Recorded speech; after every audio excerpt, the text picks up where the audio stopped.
Welcome one and all to a bright and breezy day in Bridgeview, Illinois. We meet you here at SeatGeek Stadium on the closing of business for match week 23 of MLS Next Pro. For today, it's a facing of sides with ground to cover in the Eastern Conference. It's two teams beneath the fold. In the table, Chicago Fire 2 at home and encouraged to encore a 7-2 leveling of FC Cincinnati 2 a week gone by, at odds with Toronto FC 2, who need to win away today to spark any imagination of a last-gasp playoff chase. Howdy, folks. I'm Peyton Gallagher, and this is your starting 11. And commencing with the home side, coached by Mike Matkovich, Chicago Fire 2, a massive amount of rotation. Several names in from the first team for that match a week ago against FC Cincinnati 2, namely among them, of course, Jason Shukaluk, who got the hat trick, and Dylan Perret, but names like that will not be on the team sheet today, as the likes of Vitaly Hlut are re-included into the attacking end, but no need to fear for Fire 2. The match before that last game against FC Cincinnati 2 was a 5-1 result involving many of these similar players. Damian Neek back into the 11 today.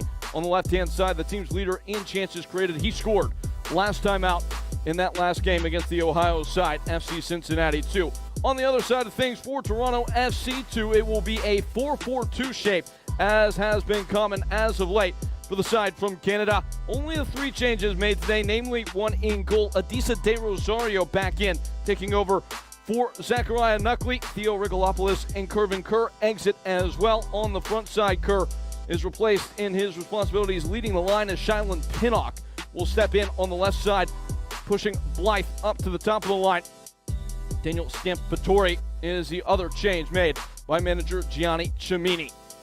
Should be a good one here today between two teams in the Eastern Conference who absolutely need all 3 points. Toronto FC 2 with more ground to cover as Chicago Fire 2 come into today only having to gain 3 points to be right back in the mix in the top 8 in the East.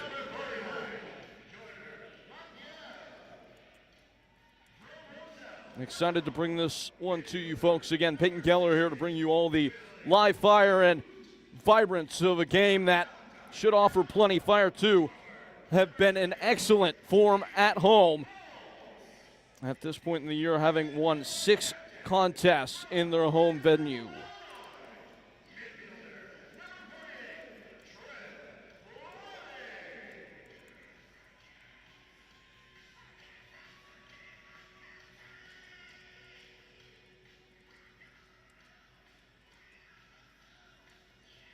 Center official today is Braden Frey as he brings the teams together and they swap ends to start action here in the state of Illinois.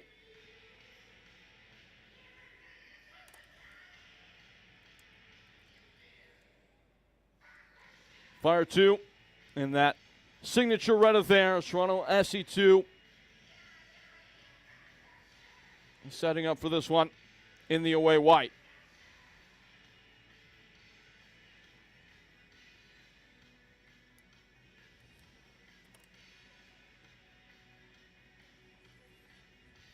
Fire 2 in a bit of a rut, or rather I should say Toronto SC2, as after a fireball start to the year, have lost 7 of their last 8 games. Prior to that mark, have been in really good form and were contending in the Eastern Conference, maybe for a home playoff game.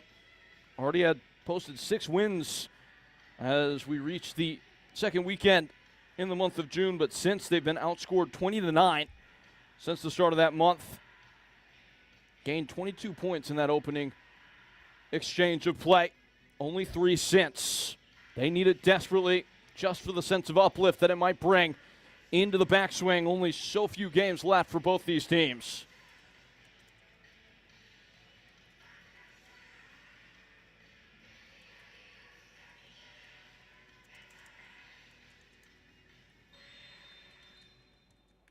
And we are up and running. Fire 2, Toronto FC 2. Shake hands before they trade blows. Big game here on a Monday. It is that time of year in which the points become beyond premium. And I do want to check an earlier mistake. It is Chicago wearing white today. Toronto FC2 in the road red.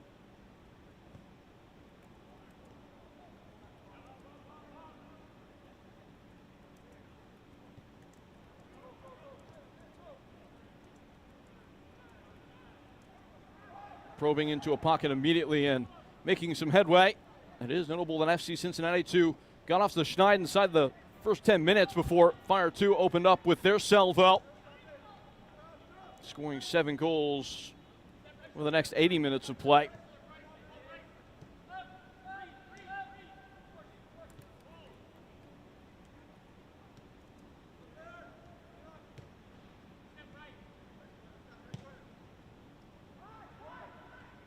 Lifted towards the end line and simply dealt with at the back.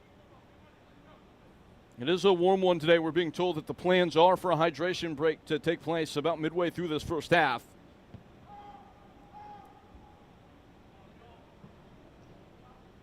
Funneled down this near touch line, providing chase is Shylin Pinnock. Unable to assign himself to it, though, and a throw-in to come.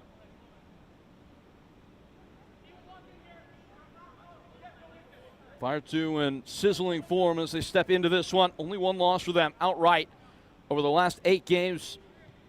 Have had a couple defeats in penalty shootouts, but still able to pick up points in those fixtures.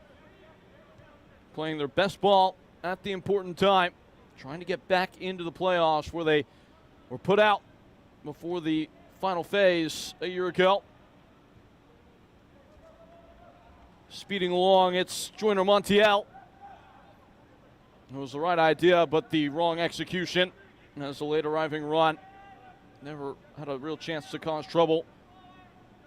Slightly under a hit pass on the cutback.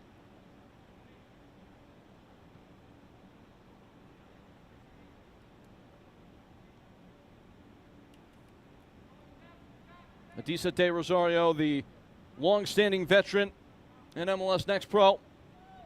One of the league's very best and brightest. Right back to test the gloves of his opposite number, Jason Nemo, who is back in the starting 11 today after making way in the last match for Josh Cohen, who was down from the senior team.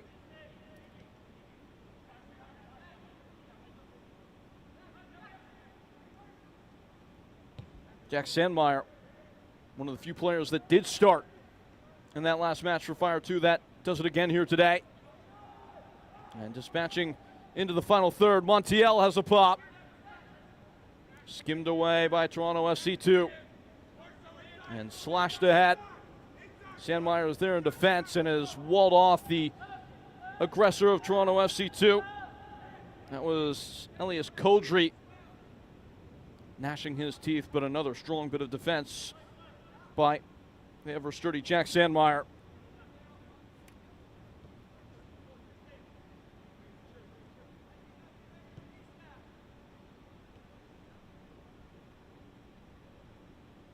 There is a degree of patience in what Fire 2 do. They have a very adaptable attacking brand of play. The nature of this chosen shape for Mike Makovich is that balance is so easy to achieve.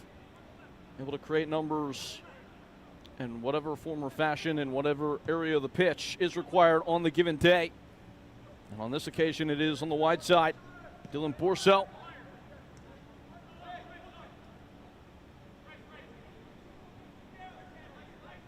Interestingly enough, it is very clearly Toronto FC2 maybe defending in more of a 4-3-3 structure.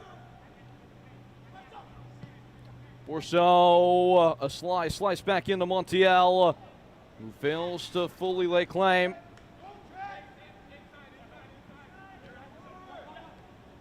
Picked up at the near touch line by Tristan Blythe.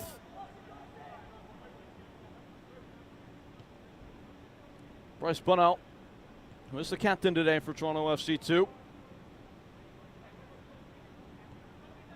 And it does look like it is a 4-3-3 attacking structure as well for the visitors, so a little bit of a change-up put in by their manager. in terms of how they've been attacking the recent fixtures this year. Lurched in over the top and well overhit.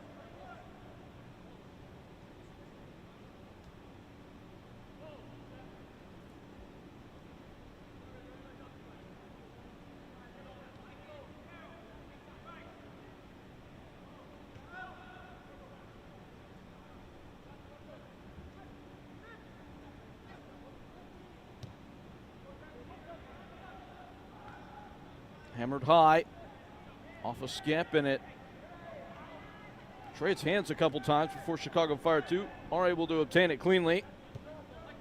Toronto FC2 were bumped and bruised in their last match against Inter Miami 2 as they win the ball. They absorbed 27 fouls. Now, the reality is they've had plenty of time to recover from that. We're supposed to play a game last week against Columbus Crew 2 that was postponed. So this is the first live action for the Canadian club in 15 days.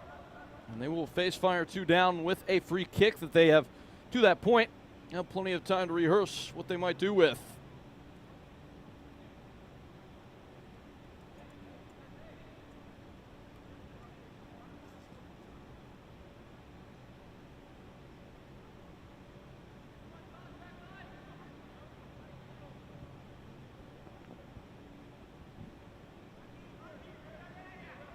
Actually, I beg your pardon, that's been given as a throw-in instead.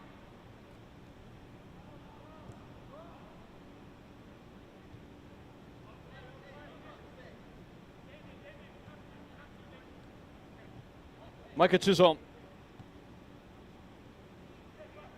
Fire 2 sitting low and maintaining organization against the ball. You see how they step in total tandem as soon as it goes wide.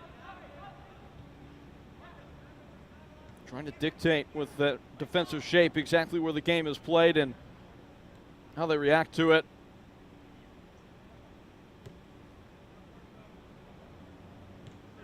Chisholm has sent one sailing beyond the reach of Shailin Pinnock.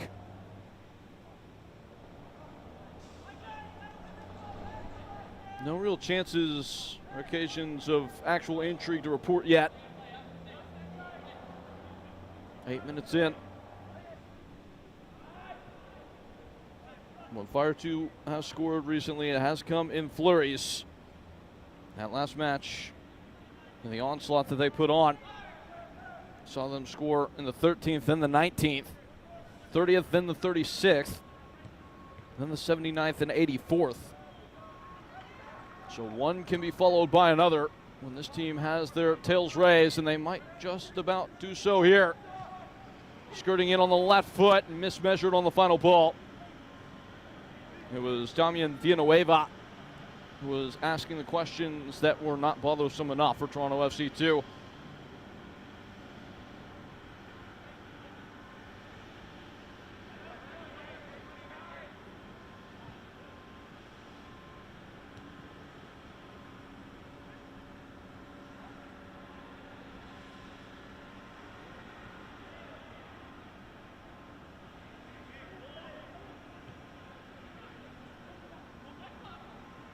Slightly too narrow on that slip ball wide, but quickly contended by Toronto FC2 and re-won. Pinnock streaking away and now infield. Runners to his right and left, but also to his right. And a stiff tackle provided by Trip Fleming.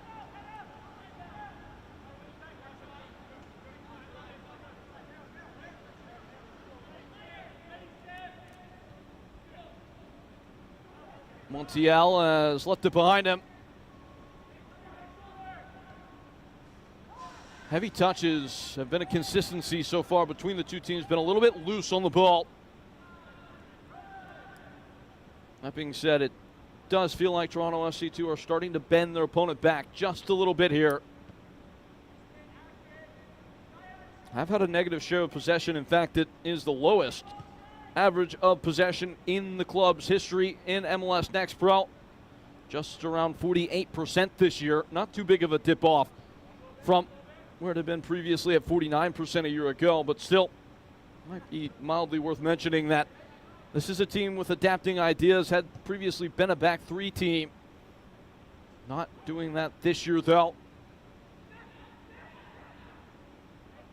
applying a new tray that might probably open an opportunity here on the front foot.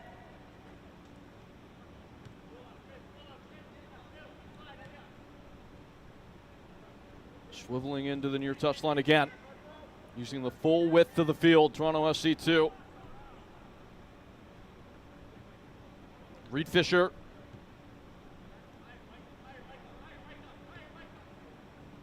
Bono. Chisholm and Bono again. Stubborn defensive bulwarking from Fire 2, who wait for their moment to pounce, and now they do. Adisa De Rosario is up from the back to put out the fire. That was nearly a very dangerous moment, as it is going to cross out over the touchline despite the best efforts of Damian Villanueva there. Such attentive goalkeeping from Adisa De Rosario, who was probably about 18 yards outside of his 18 to sweep up on a loose ball.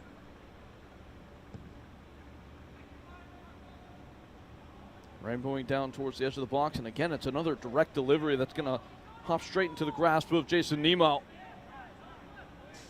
Toronto FC 2 have never won at Chicago Fire 2 previously, having lost on all 4 occasions. They've been outscored 7-1 and have not been able to score against this Fire 2 outfit away from home in their last 3 meetings. It's been since 2022 that they did.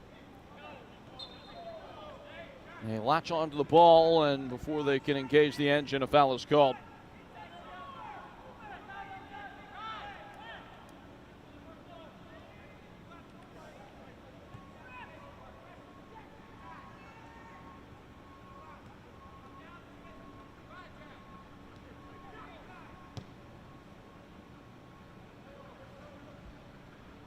Runner squirting out on the far touchline, doesn't make it very far. And the referee left with little choice with the leg left out. Looked like it was Montiel who was the offender there. Lucas Dawson, the player absorbing the contact for Toronto FC 2. Again, our center official today is Braden Frey. Jackson Krauser and Christopher Slane are the linos, and Fermin Sanchez is our 4th official.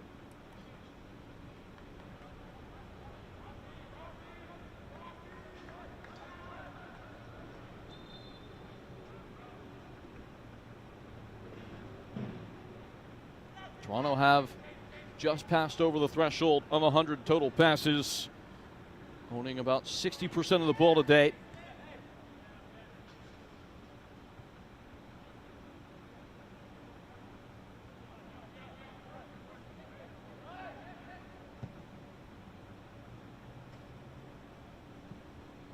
Looping down towards the corner of the area. Pinnock can't bend the corner. It's a goal kick.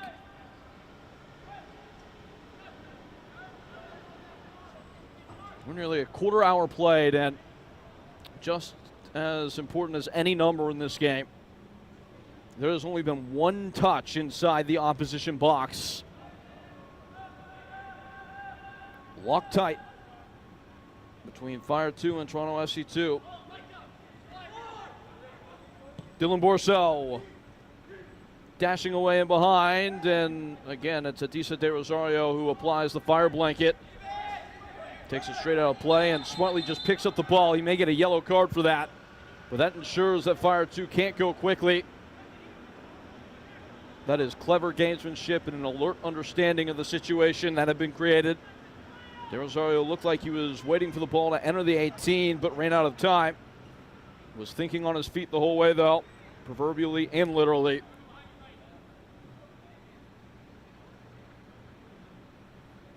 That being said, he is in the book now. He is the first yellow of the game. The referee has no choice other than to assign that yellow card. When a player delays a restart like that, it's black and white in the rule book. And if Adisa De Rosario is ever caught in this game for time wasting, it would be a sending off for a second yellow. Not a lot of other things a goalkeeper can do to get a yellow card, so I think he'll very easily take the trade on that first one.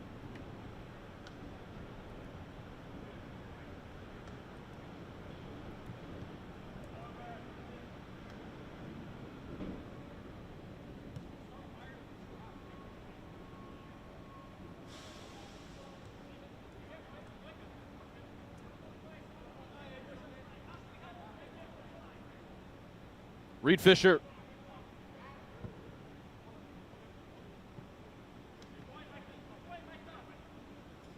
Down to Pinnock. Stojanovic. Flying one to the far corner, and he's overhit it again. The ball is jumping today. Feels like every pass that Toronto have tried to measure out that has traveled more than 20 yards or so has been overhit.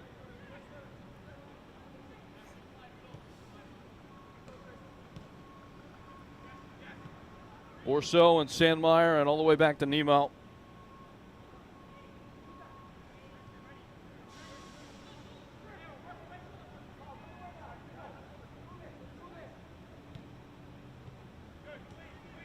Softening first touch as Oscar Pineda was dropping in.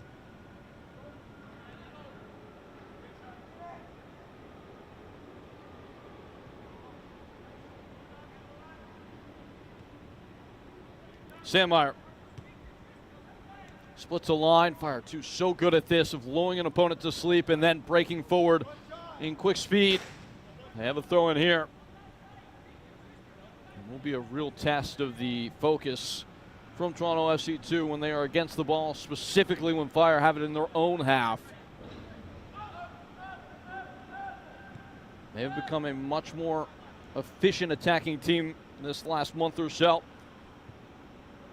Started the month of July, averaging a league low 3.5 shots on target per game. That number has since jumped all the way up to around 4.5, 4.6 to be exact.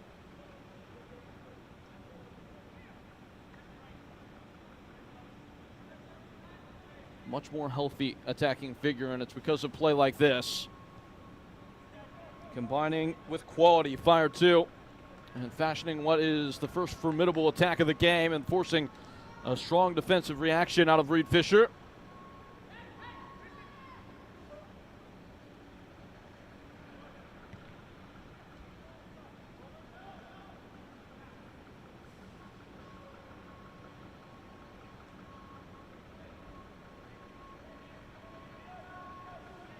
Hoping to sneak it to the end line, Fire 2, but they do win it back. The cutback is blocked. Still another bite, might be there. Pineda back to the top of the area. Swung in and met well in the air. That was by Micah Chisholm. Pinnock sees the run. And again, it's hit well too hard as Elias Kodri was providing the outlet.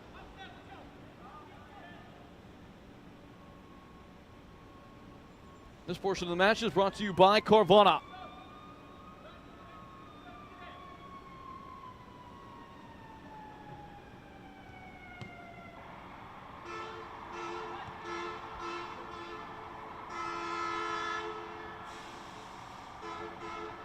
Steaming along are Fire 2.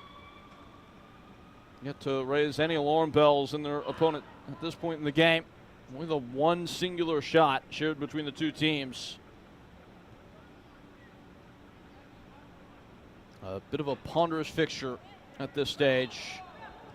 Dropping the shoulder to try and twist away there was Vitaly Hlutz. Foul is called. The referee will leave the caution in the pocket.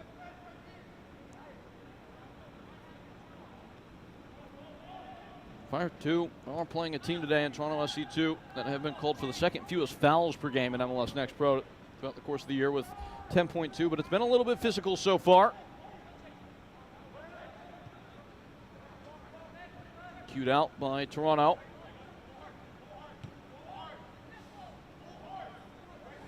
Dylan Borso inviting himself into the final phase of play. He has not put himself on the same page, though, as Vitaly Hlutz.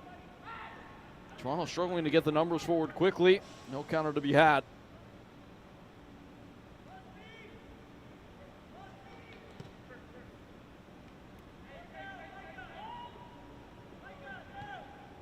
Bono thought about going long again. Instead, links up with Fisher.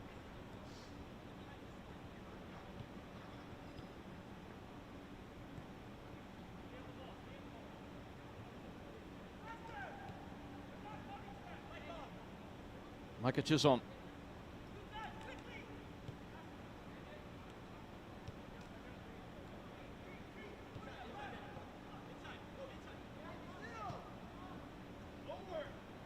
87 degrees and cloudy today in Bridgeview. The temperatures will have an effect on the way things are played out here today. The feels like temperature is actually 90 degrees with limited winds. The way substitutions are used and the way teams manage their moments, again, it gets so much more difficult as that diving intervention will take it off course. As Fire 2 were sharpening the blade a bit there. This is, of course, a physical aspect of the game, no doubt, but there is a mental one as the heat starts to wear thin a player's resolve.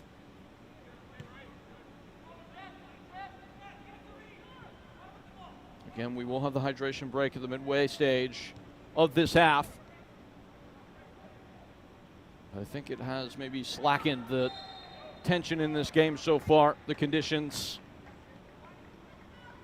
Foul called in a meaningful position. Toronto FC2 can maybe get some heavy artillery forward to attack this set piece.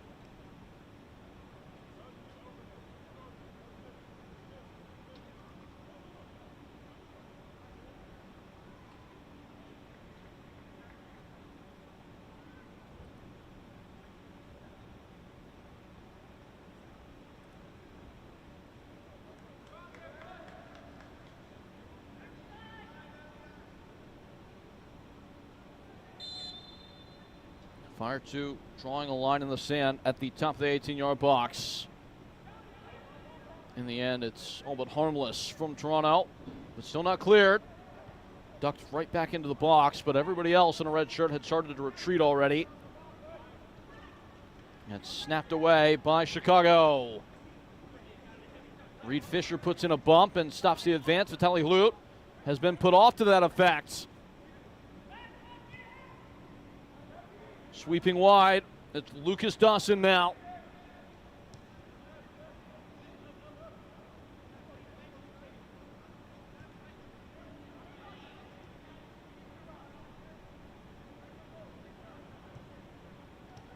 A game that is still searching for the spark. Back in by Kodri, it's loose! It's 1-0! A thunderous hit from Tristan Blythe. And on the first shot of the game for Toronto, they have taken it to Chicago Fire 2 and claimed the lead on the road. That was stung as Blythe saw himself loose in a massive pocket at the top of the 18. It's just his shoddy defensive work, to put it as bluntly as possible. As the ball got free beneath the studs of it, looked like Pineda. And that will change the addressing for both managers as we land in the hydration break. That is such a big goal for Toronto as they try and snap out of what has been a very trying test of their season. Not only in this game with the amount of back and forth and limited access to dangerous areas they've had, but just in the run of play, in their schedule. Again, only the one win in their last 8, but the job will not be done at this point, considering how offensively explosive Fire 2 have been of late, having scored multiple goals in 8 straight games. And with this pause in play, maybe a chance to look back at the strike for Toronto to take the lead, as it did come so quickly. Would have been easy to miss how it occurred. Tristan Blythe spotting up at the top of the 18-yard box on a cutback. Comes into the custody of Kodri, who got to the end line. Almost looked like he mishit his cross, and that might have been why it snuck up on Pineda like that. Got underneath the boot of Pineda and came right to an unmarked Tristan Blythe at the top of the area, who irrepressibly finished and added his second goal of the year and the first goal of the game. That was the only the second shot shared between the two teams, so that point in the proceeding. But he made it count, did Tristan Blythe, and that has redefined the shape of this one as we head into the back 9 of this first half.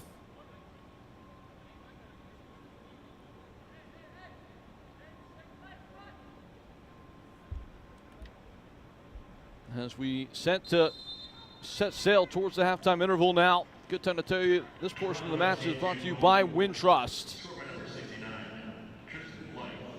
Chicago will be banking on the fact that they fell behind in their last game and then scored 7. So no reason to drop the hat or wring the hands where they are right now. Plenty of time.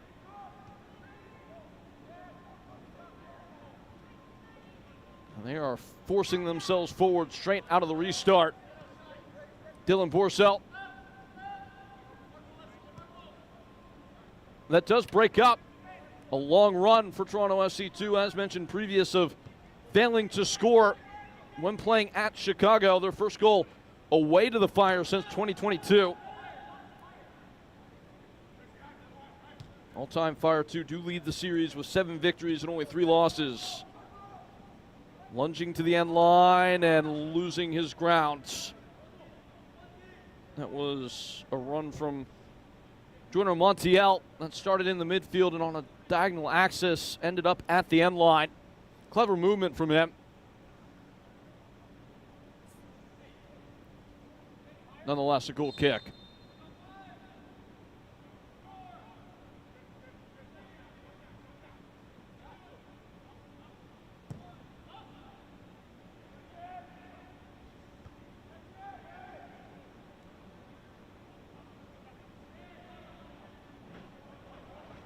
Unclaimed ball in the middle, just trickles out over the touchline for a Chicago throw.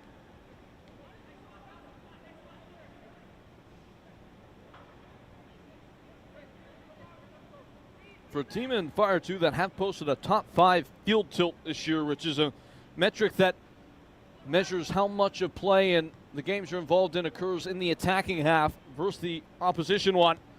This one has not gone according to plan, at least until recently. Fire 2 have almost entirely existed in their own 18 and thereabouts, defending against Fire 2 in a deeper lying position. It's been the opposite story for Toronto FC2, who have been towards the bottom of the league in that category, I believe 3rd to bottom. This is much more accustomed now, though, for them in their defensive duties as the shot is blocked. Headed away. And the finalizing clearance comes. See how low Toronto FC2 sit here. It's, with the temperatures where they are, a very difficult ask of a team to sit and defend in a low block for the rest of the game, only up 1-0. Can't imagine that that will be the recourse, but with Fire 2 in the position they are on the table and with what they've done on the attacking end as of late, Toronto FC2 needing to make up the ground. They might treat this kind of like a cup final.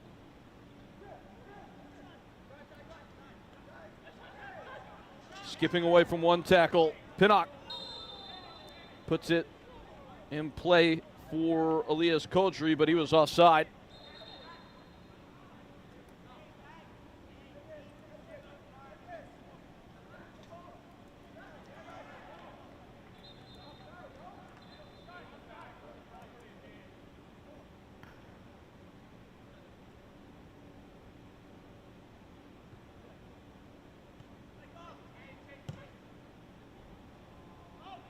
A swooning ball sent to the far touchline. This one is with the correct accuracy.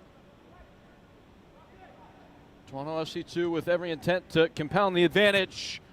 Shot is blocked on the first blush. Kept in circulation by Micah Chisholm, and he's done so legally.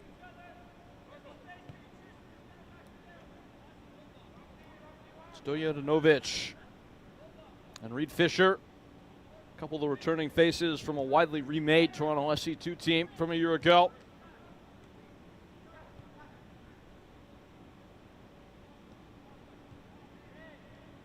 This is a pretty passage of play. Stojanovic doing well to retain it, doing maybe even better to do so and win the foul. Was Bryce Bunnow. Or rather, that actually would have been Lucas Dawson there.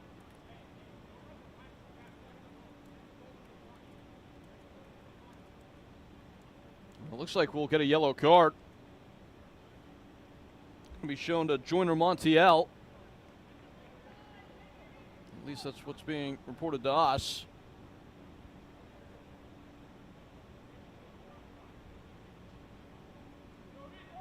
Not sure if that was a situation of mistaken identity. It didn't look like Montiel was overly involved in the tackle. A yellow card has been issued to Chicago Fire 2. Number 49, Yoiner Montiel, in the 31st minute of play. Could have been a passing comment. Ball in.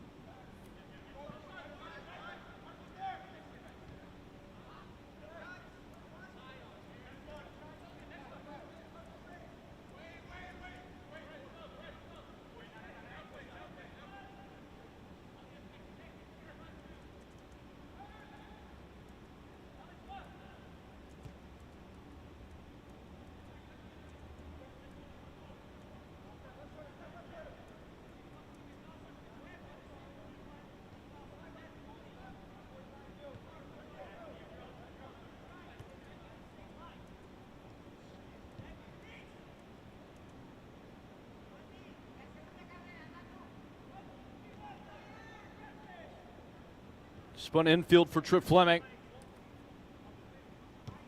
Half an hour played. Fire 2 have yet to exercise Adisa De Rosario in goal. Seemed like a bit of a high hand there for Damian Villanueva, and the linesman being right there must have seen it. Incidental contact is the official diagnosis, despite the complaints of Stephen Kapoor.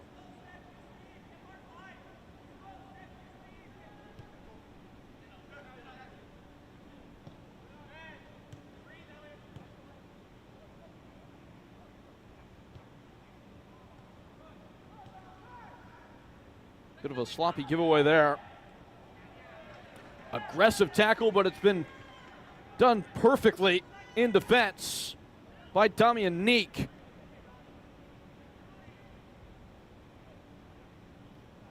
Neek has had a bit of a breakout campaign this year. 3 goals, 2 assists for him after mild action a year ago.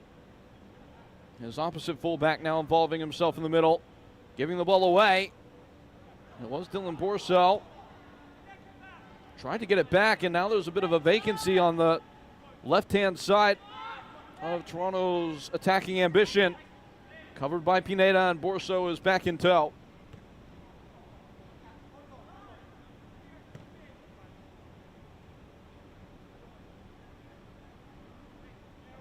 Stojanovic.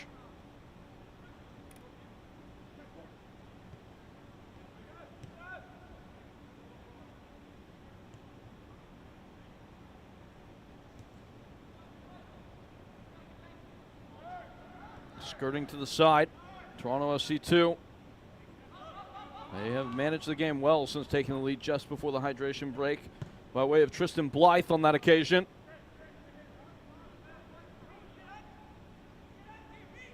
Crashing into the final third. Go Toronto. Quick feet both on the attacking and defensive side of that. Still not scuttled by Chicago Fire 2. Sam Meyer diving in with a tackle. Not only has he won the ball, he's kept it alive, preventing a corner. Trip Fleming to a crowd of 3, and now wide it goes to Neek. Swerving out over the head of Borso. That was always a nervous place to try and possess the ball for Fire 2. Likely to be content with giving away a throw like that.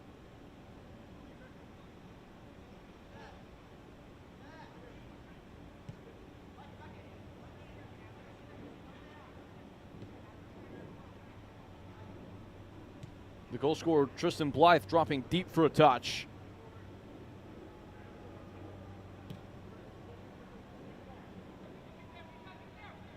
Down into the corner for Pinnock. Doesn't get the better of Borso. Nemo taking a touch in his own goal mouth. Just gets it away ahead of the oncoming attacker, Kodri. But they've lost the ball now, and it's Kodri having a pop. Straight at Jason Nemo. Will catch it clean.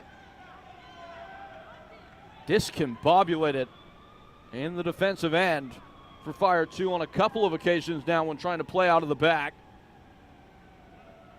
Nobody called out, man on, and Trip Fleming was quickly uprooted.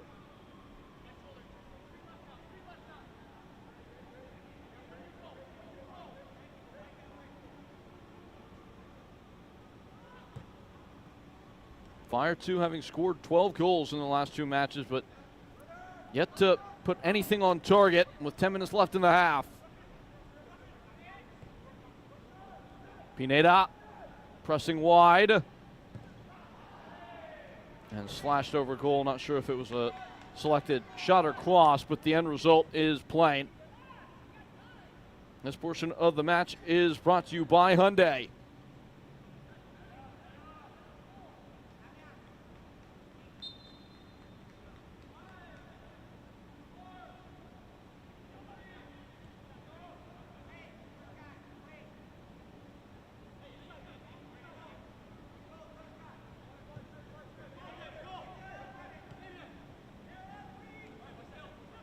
Dropping wide, Bryce Bunnell. There has been a high degree of positional flexibility all throughout the spine of this Toronto team so far. The 2 forwards dropping deep to get on the ball. The 2 midfielders circling wide or stepping up to replace their line mates ahead of them. A tactical Rubik's Cube that Mike Makovich and his bunch have yet to solve.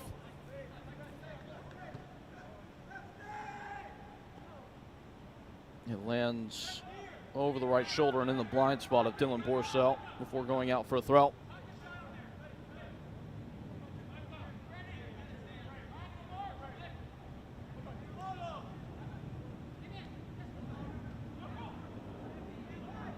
Oh, that's quite good. Stojanovic, a one-man army and on the march. Headed away by Sandmeyer.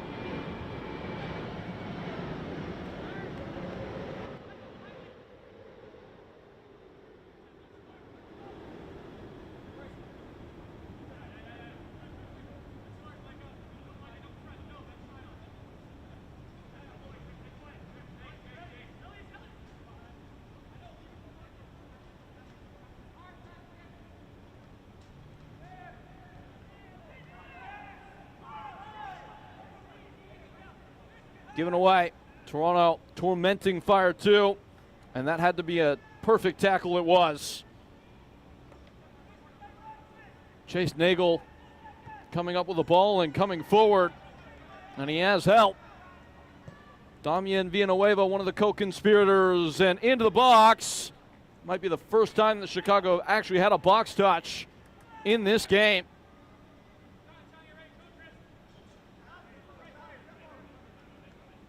That is a little bit more like it for the home team.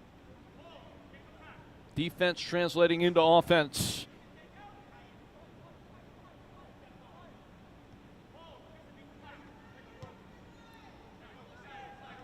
Tristan Blythe's 24th minute goal, the point of separation.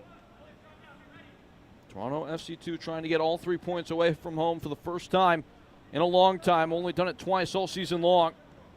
Bourcel is barricaded. Micah Chisholm with an arresting tackle. Bourcel has so often been the instrument that opens up the game for Fire 2 with his ability to provide width and get in behind, but has had no joy to date.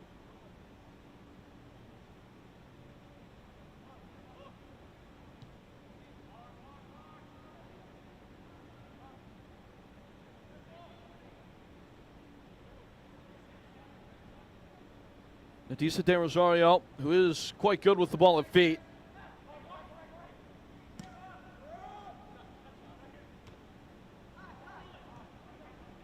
On the second ball, it's Toronto. Lucas Dawson lunging wide. Now they'll slow it down in no particular rush. They like to make sure, Toronto, that they have the numbers where they want them. Both with the ball, but also behind the ball. Such a big part of the modern game is the rest defense structure and making sure that in any moment, if you do lose it, you have the right kind of numbers in the right place to stop any quick transition.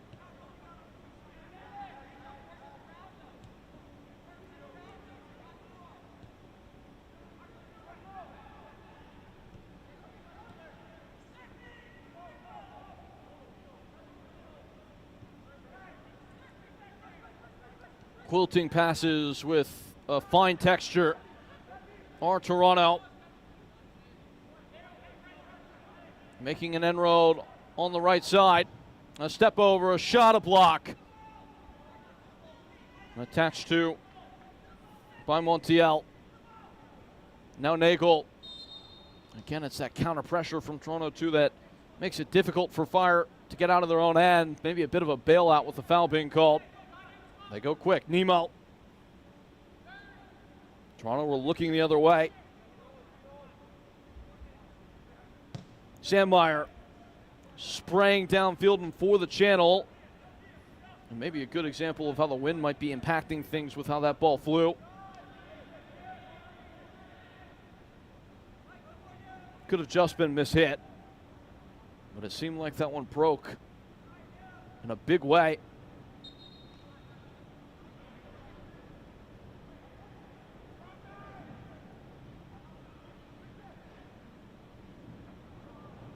Clamping down hard is Pineda, and too hard.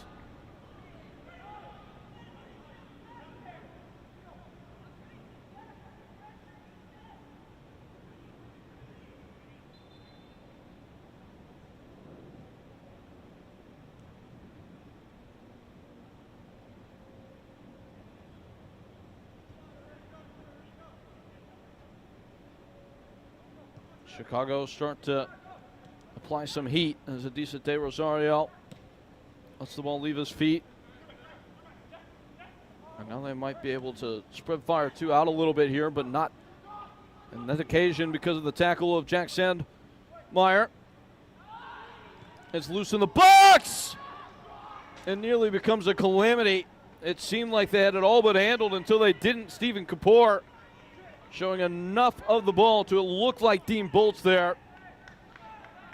In fact, no, it was Vitaly Hulutz who just wriggled and writhed and stuck after it until he, through his own determination, was able to create the best chance of the game for Chicago.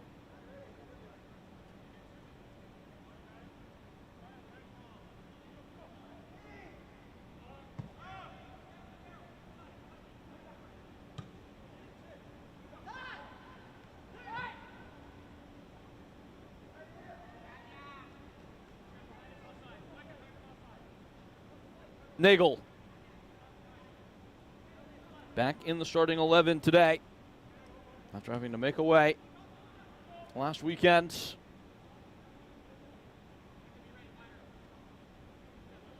Having a big campaign today, his 15th start of the year, teenager. Borso has lost the leash on it.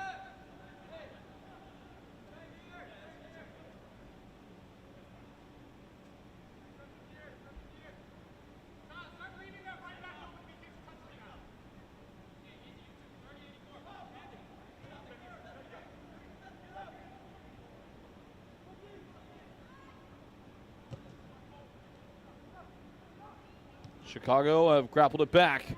Wide for Villanueva, who creases the 18. Lutz blocked. It's a big one, too. Kapoor, fearless defending.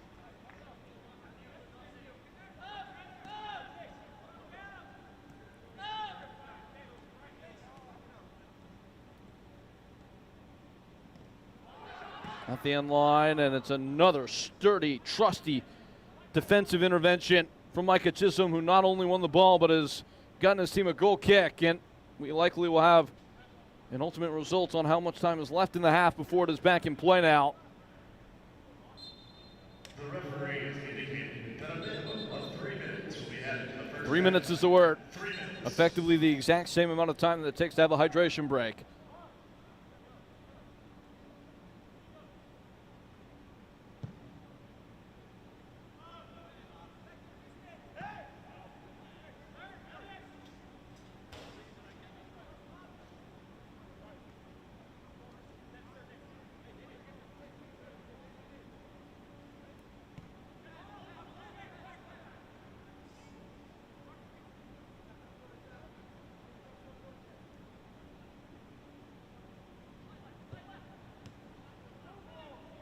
Stabbed at and well won by Toronto SC2, who had love to double this lead before halftime. And that endeavor, they come to a crashing halt almost immediately, though. Trip Fleming with the tackle. Villanueva trying to involve himself a little bit more and lighten this attacking approach. He is overhit a pass, though, for Vitaly Hlut.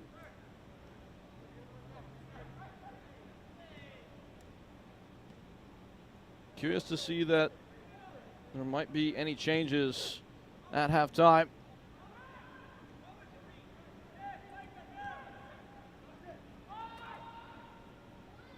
Stepping out of one tackle and rounding to the touchline. It's Fisher now.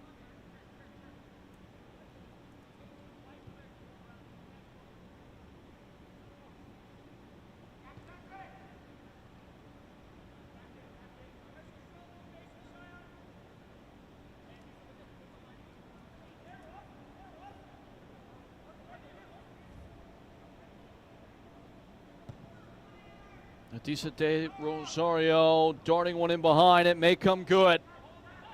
Taken down by Pinnock. They scored right before the hydration break. Will they score again before the ultimate stoppage? Oh, it's hit in! Off the bar! And into the memory.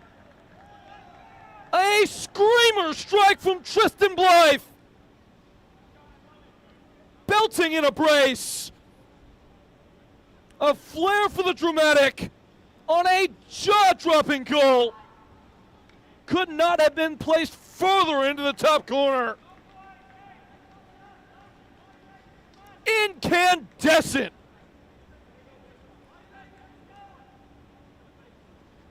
On only 3 occasions in this half, as Jason Nemo actually had to move for a shot.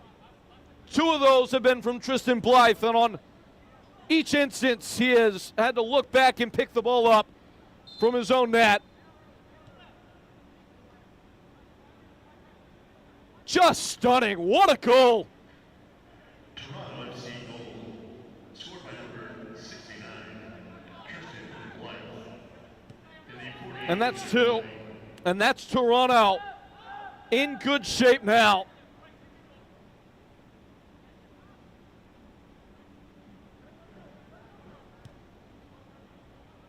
Half is not over, though. Flushing forward with reckless abandon. Fire 2 trying to get it straight back. Scraped in. They'll have a shot here. Villanueva! A flash of blinding lights at the end of the first half.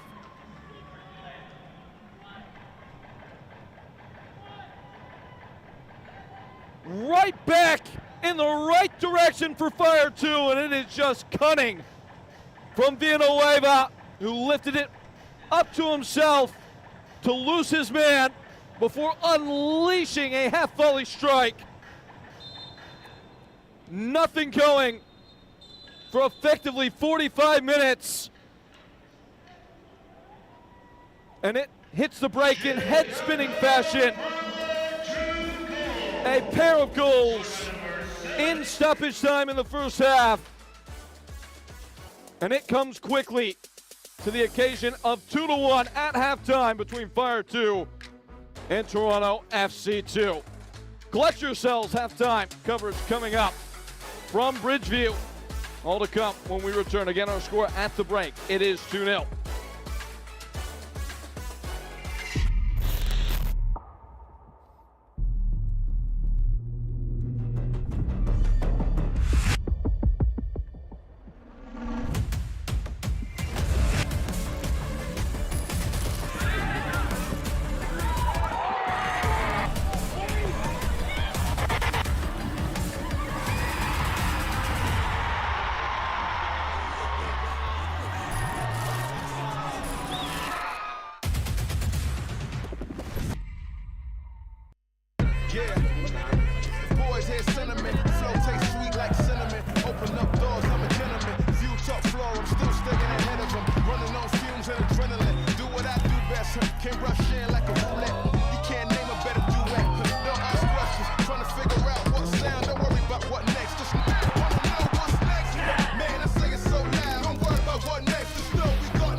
live fire here in Bridgeview, Illinois, where the home side of Fire 2 are trailing 2-1 against Toronto FC2, but not for lack of effort. An explosion at the end of the half with a pair of goals in stoppage time has the appetite whet for half number 2. But for now, we take it to Charlotte for a close look at the MLS Next All-Star Game and Skills Challenge, and a look at Chattanooga FC's promotion of a new head coach. All to come here coming up.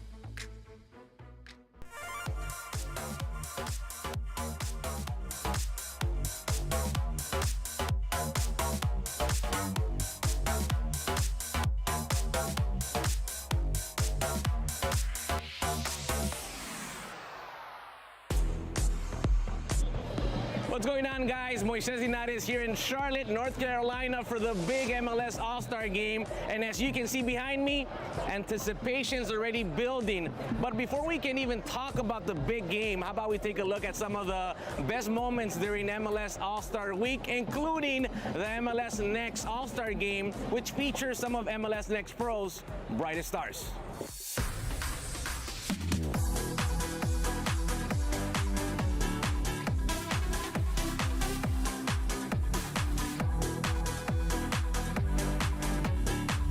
In Charlotte kicked off with the MLS Next All-Star Game, where we got a glimpse of the game's future stars who faced off at Mecklenburg County Sportsplex. A 7-goal thriller that saw Team East take care of business versus Team West with a 6-1 victory. Less than 20 hours after scoring for Crew 2, Columbus Crew's Jamil Danjaji hopped on a flight to Charlotte and found the back of the net again. Towards goal and through! Jamil Danjaji makes it 2-0 in the blink of an eye. Nashville SC and Huntsville City forward Liam Stribling also found the back of the net for the East. Nashville, man, Stribling's got some space here. Stribling puts it through! How good is that? And Crown Legacy's Daniel Brown would complete the scoring for Team East. A good punch out. Philo. Oh, distance! Fizzer is through! Brown, the hometown product. The West would pull one back, but ultimately it wasn't enough to overcome the East. This is a celebration of all their hard work. So many of these guys not only had great individual seasons, they performed well for their team, but what we're starting to see, which is also so cool, is when we talk about pathway, is these players not only do well for their academy team, but most of them have already started to feature for Next Pro, which is that not only the next step for them in their own development, but it continues that aspiration to get to the highest level. Obviously, it's a wonderful event. Such a privilege to be chosen for this. It takes years and years of training and experience for any player to get caught up into this. So congratulations to everybody that's got caught into this and everybody's family to experience the welcome of being able to participate in this event. I mean, it's a learning experience. I'm just happy to be here. I'm gonna keep going, keep training, and keep my head down and be grounded. Before the game, we also caught up with president of MLS Next Pro, Ali Curtis, who talked about the evolution of the pathway MLS has created. We've got a great collection of players here today. It's a great evening. It's a great event that we're fortunately able to be supported by our partner in Allstate, and we've got a great number of talented players here. So it's a great addition and a great player development moment. Just crazy to see how far the league has come. And it's just a beautiful thing, right? Now we have 30 teams, so many more stadiums, new stadiums being built. The academy wasn't around in 2009. Now we have a full-blown academy, and to see the talent that we have here tonight is just spectacular. And so it just tells me that we're all moving in the right direction. We're continuing to move this game forward in this country with the World Cup. Everyone's excited. And now we just have to continue to help encourage and support these kids. Here at Bank of America Stadium, MLS All-Stars lead Liga MX 3-1 after 45 minutes. A great performance in the first half. And speaking of great performances, some of MLS Next Pro's very best goalkeepers and field players took part in the Skills Challenge. That includes Goalie Wars and also the Crossbar Challenge. I'm trying to get that assist in. Oh, he's cooking me alive. Those low ones killed me. Hey, we got the... Tuesday morning saw the MLS Next Pro players take on actor Danny Ramirez in Goalie Wars. The Hollywood star even banged this golazo. Bonus ball! He got the ball!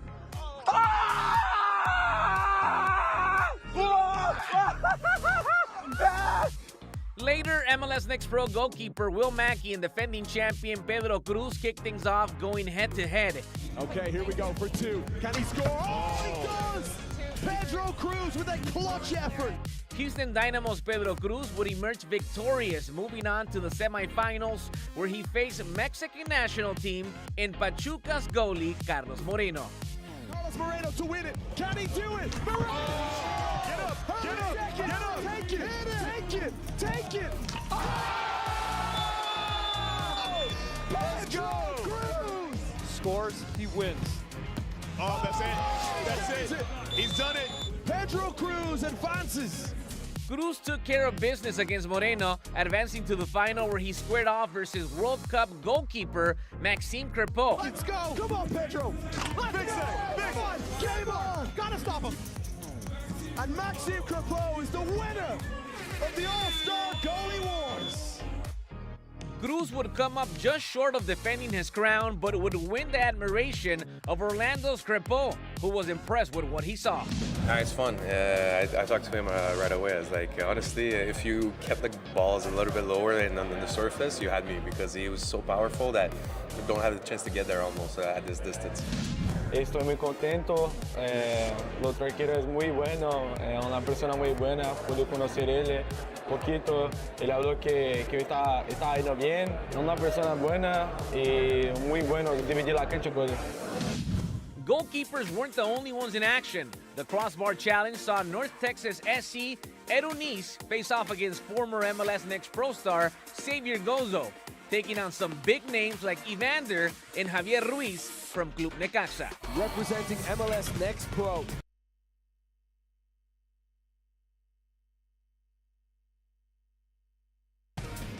When you see young superstars emerge from Major League Soccer, North Texas is a great pipeline for FC Dallas.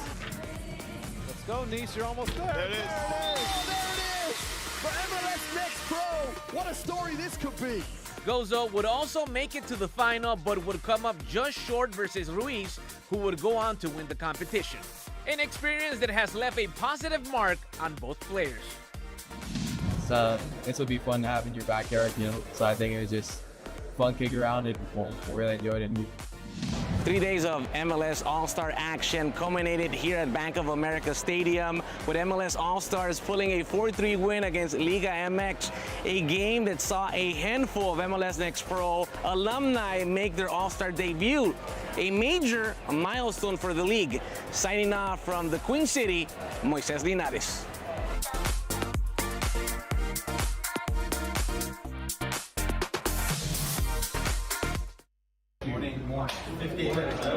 Had a meeting with Rich, and I let him know that he was going to be our choice moving forward. So,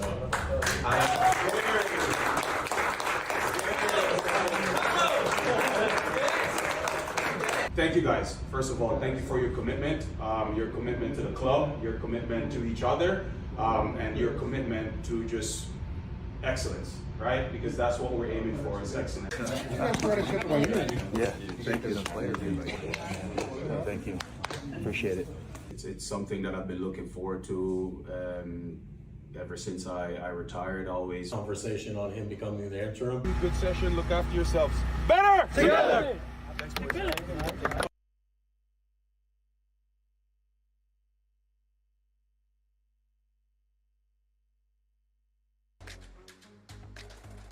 Good stuff all around there. So obvious to see the level of impact that this first wave of MLS Next Pro graduates are starting to have on the game at the senior level. Case in point, this previous All-Star game. As for what is coming up in the future, the games that follow on from this match week 23 coming to its close and heading towards match week 24. It will kick off on Tuesday as New York City FC2 will see Orlando City B at 11 a.m. A midweek match between Huntsville and Crown Legacy, who are leading the way in the table, have been one of the best teams in the division all year long. That should be a big task for both those squads. And then the Friday slate with Red Bulls 2 and Atlanta United 2 That is a tasty one at 4 p.m. Eastern, getting things kicked off for the late show. That will involve Toronto FC2, who head back to Canada to see Chattanooga FC. Again, that is on Friday, August 14th. As for what we saw throughout the course of this first half, the highlights between these two teams, and there weren't many until there were. It was a very slow start to this match. Only one goal in the early going, and it would arrive just before the hydration break and be authored by Tristan Blythe, who came into today only with one goal on the season. He would score there, and that might be a precursor for things to come, not to give anything away. But yes, it would be Tristan Blythe, and this one would be a little bit more of an awe-striking finish than the first. Bar down from deep range, but only moments later, both these goals that you're about to see, the one previous to this and the one that's going to be scored now by Damian Villanueva, happening in quick succession and in stoppage time. And that should potentially strike the match for the second half that is to come. And that half is coming when we return here in Bridgeview. 45 minutes for Fire 2 and Toronto FC 2 to see if either can get the better of the other. That's all coming up when we return.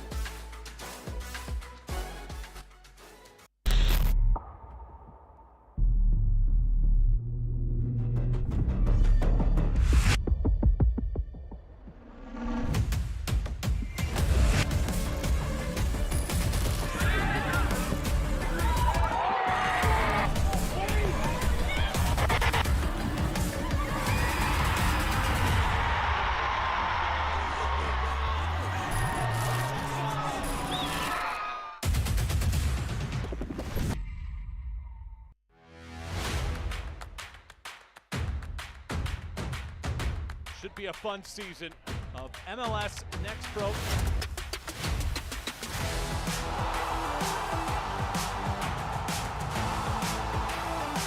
Oh my! Pedrinho wins it!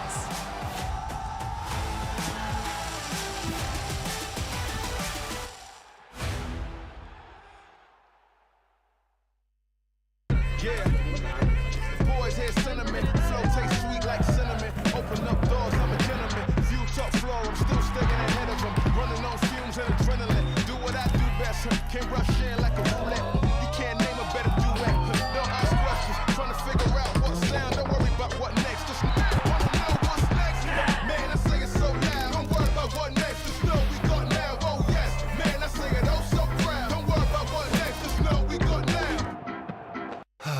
The unique energy of a Sunday night. Ideal for calm music, whispers, stargazing, reflection, and a relaxed environment. Sunday nights were made for this.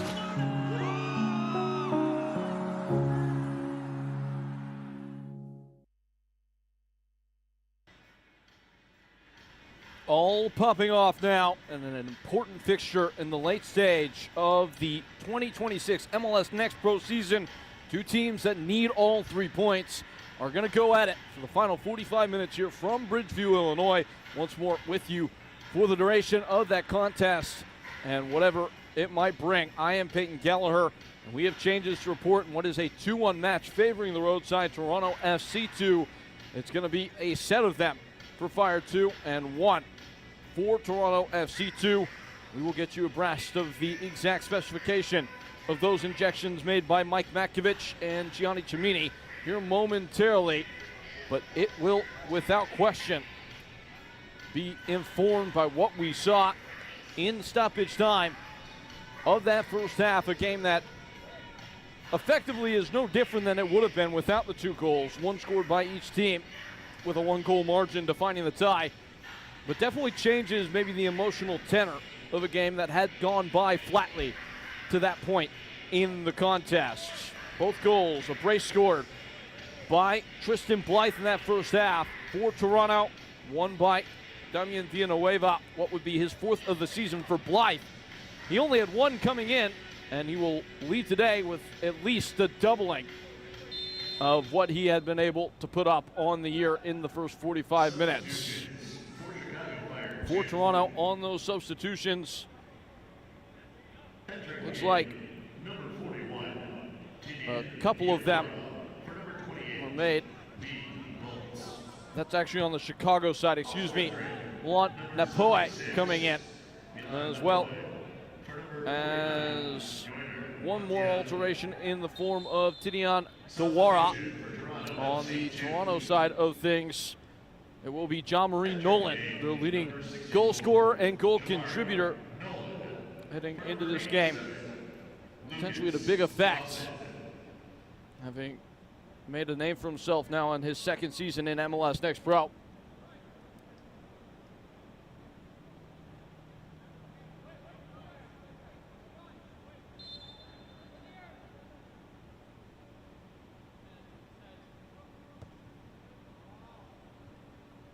Headed away and snuck out from the 18 by Fire 2.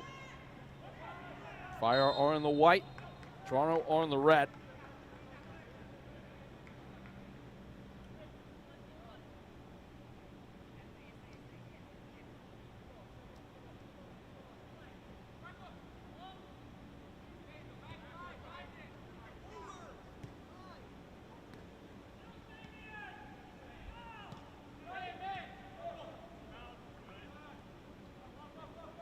Fire 2 spinning up quickly.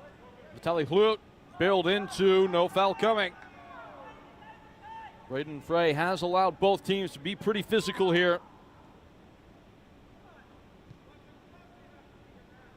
Jean-Marie Nolan back on the field for Toronto FC2.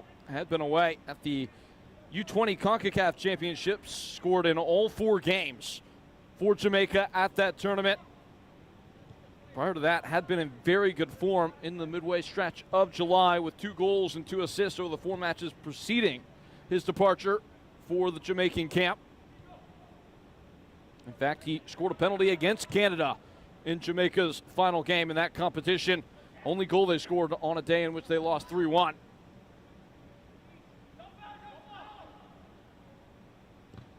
Very promising young player, though, who got going in the middle of last season, has not looked back. Actually made his debut against Chicago Fire 2 a year ago.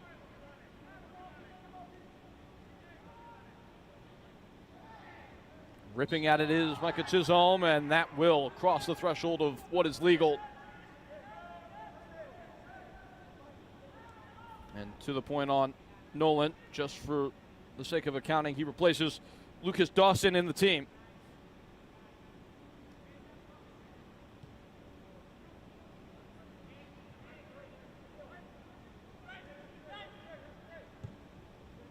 Bono sprang into a lot of green grass, and again, the ball just skips straight away. We're trying to play him behind Stampatore, excuse me. Didn't call his name very much in the first half.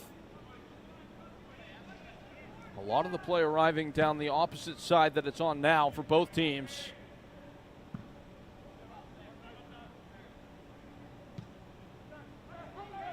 Slammed away. And a big fight for it are Chicago, and they've come good, able to win the ball high. A rebuttal in strong terms in the tackle from Toronto, but it's still alive for Chicago. Served in. It was a good look at goal as the ball was placed straight into the heart of the area, but the attempt is misguided.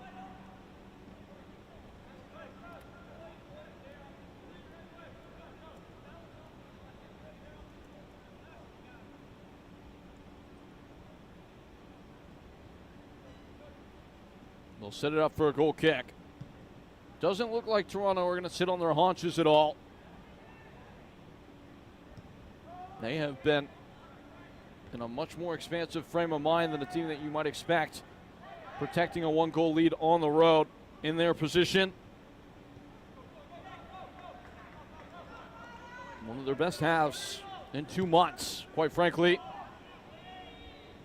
They were in total control until that one slip of the focus against Chicago that allowed the home side to renew the interest heading into the second half.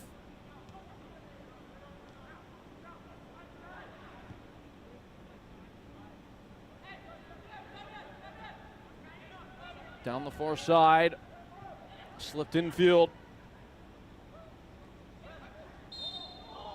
Blythe on a hat trick. He heaves it high, but no effect regardless, as foul was already ushered in.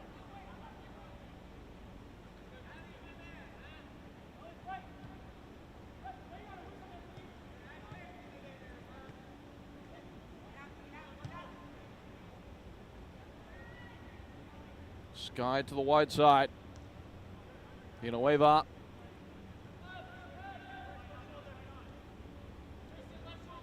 Pineda pivoting.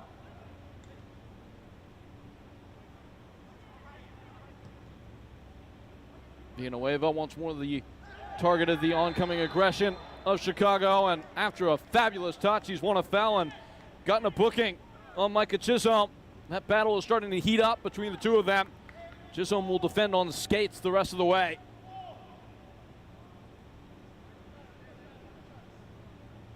We are being told there should be another hydration stoppage at some point in the midriff of this half. Confirmation on the yellow card for Chisholm with a look back at it. Just caught the heel of Villanueva. No ill intent in the tackle, but regardless, stopped any chance of potential progress. And what is occurring now is potentially a meaningful moment for one of the league's best dead ball sides. Fire 2 have scored 9 dead ball goals. That's only second to Crown Legacy this year.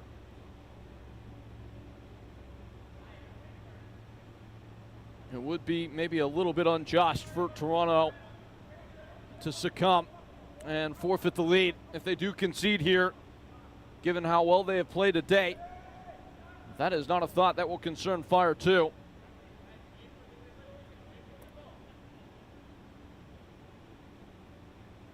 Prepping the proper choreography in the box.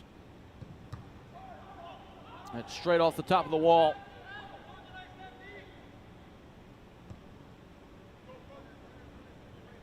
Slash to Damianique. Coordination, and back to Neek again.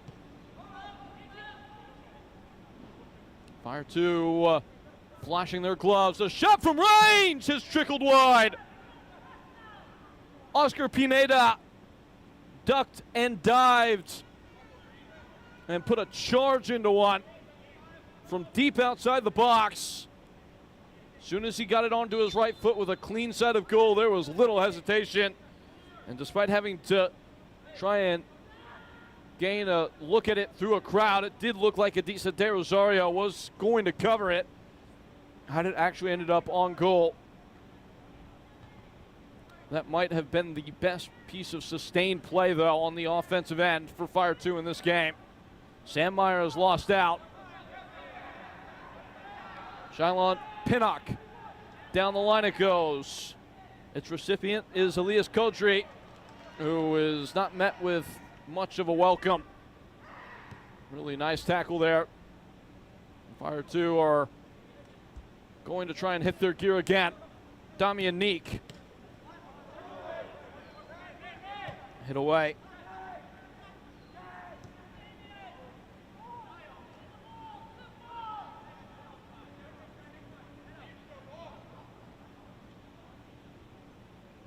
Varsity 2 have lost their last 4 away dates.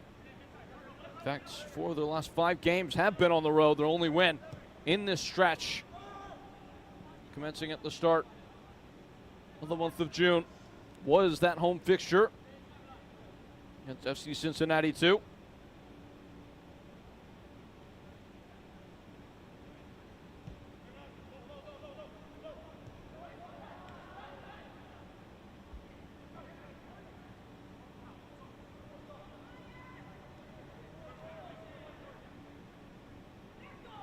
Bono setting tempo of control.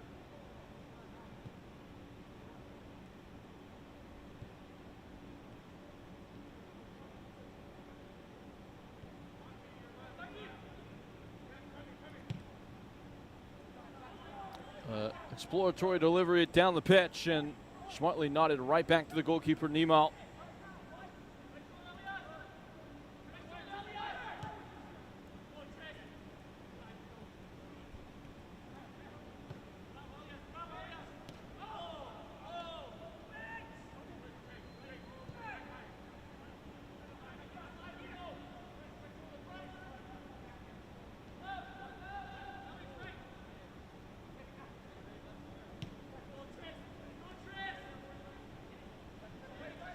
Damianique growing much more involved in this half, and that is a good sign for Chicago. They're at their best when he's creating, but right now he's watching a cross in from a deep area over that of Villanueva.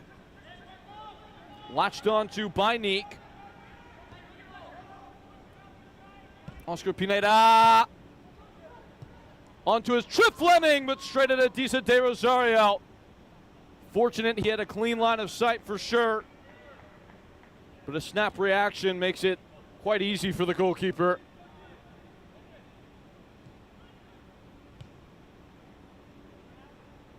Stojanovic reflecting wide. Pinnock, Jean-Marie Nolan. Loses the handle. He wants a handball. He won't get it. Trip Fleming, good touch. Guiding downfield to Hlut, who skips out of one, has a go. The rebound, 2-2. Tinian Diawara bounces off the bench and bangs in a rebound to level the tie at 2 apiece. Taken tidily as Vitaly Hlut did almost all the work. Diawara, the one to get it across the line. Nothing to be done by Adisa de Rosario, who felt the sting of a stiff strike off his gloves. Got in front of it, but couldn't get it out of harm's reach. And harm did, in fact, find him in the form of Tinian Diawara. No goals for 45 minutes and then some, effectively. Rather, I should say, it was the one goal. Easy to forget with how the game has come to life. But with one goal over the first 45 minutes, we now have seen a total of 3 scored over the last 13 minutes of live action between these two teams.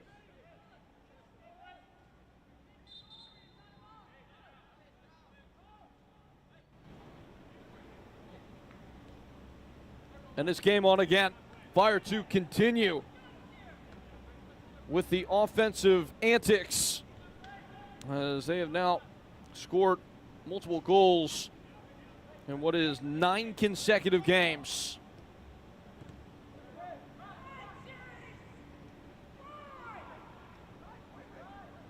Jean-Marie Nolan.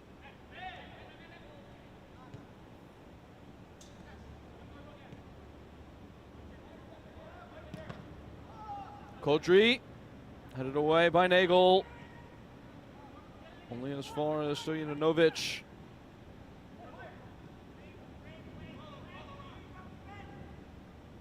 Blythe on a brace.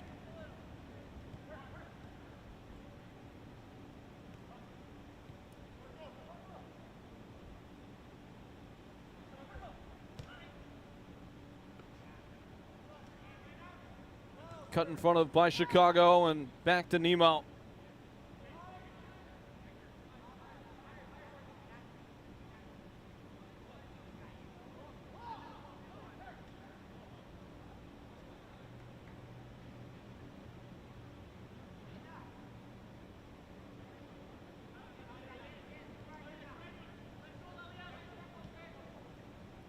Chicago back in charge, at least in terms of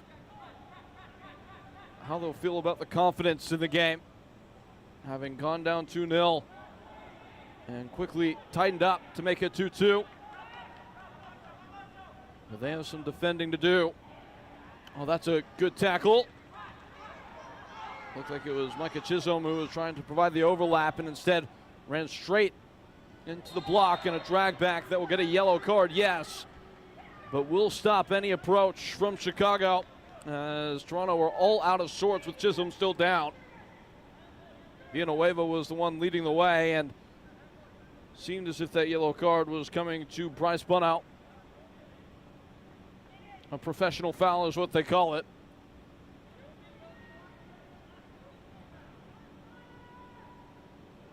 This portion of the match is brought to you by Blue Cross Blue Shield.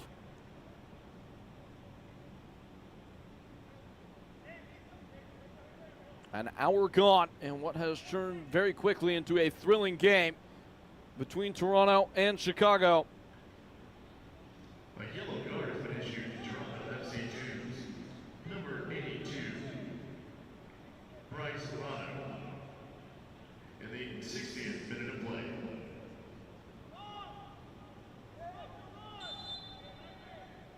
Handful of players on the yellow card now, and a free kick for Chicago. The knock-on guided wide. It was Sandmeyer who got the final touch. Just because it could become an important point going forward now for those that are booked for Toronto. Adisa De Rosario and Micah Chisholm now joined in the bookings by Bryce Bunnell. On the Chicago side, it's only Oscar Pineda. John Marie Nolan with time to turn. Looks like he's playing a little bit more of a retracted role off the shoulder of the striker.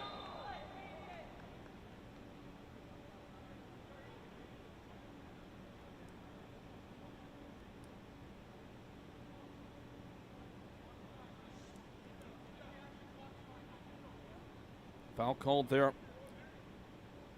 by Braden Frey. If there is no separation in the next half hour, it will go to penalties, something that hasn't been a common occurrence for Toronto. Only 3 draws on the year. We are a long way from that, though.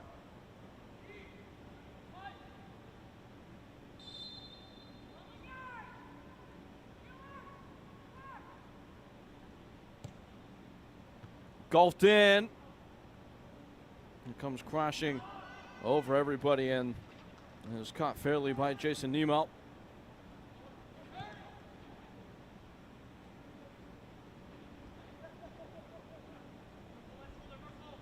Neek. Teaming with Chase Nagel.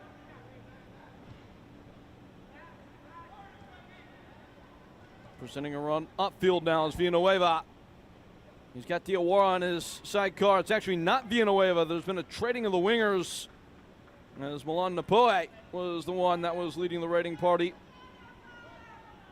Villanueva now on the left-hand side.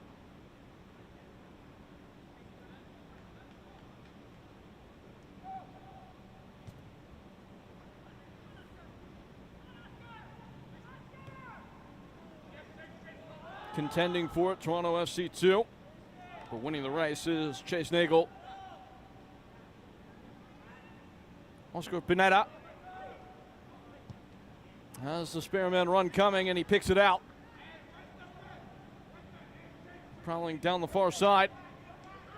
Back into Pineda. A good-looking move for Chicago. Villanueva. Pineda! Hoisted over goal.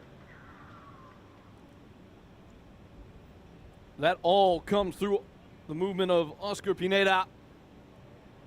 And he's won a corner. It got blocked on the way. Picked that first wide ball, Pineda did. Got forward, repositioned, got it back, got it wide. Then made that second man run to get in behind. See if he has anything to say on this corner kick. Fire to have feasted on these corners all year long.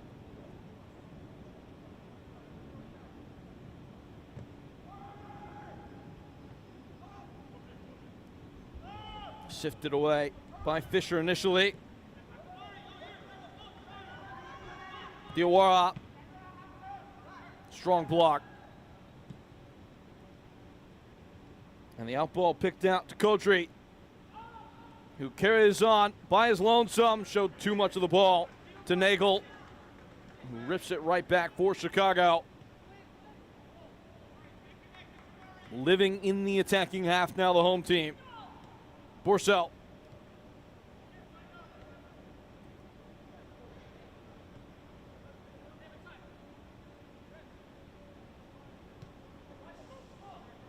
Looks like Toronto are charging up a couple changes. Not liking the way this game is starting to trend. Gianni Cimini.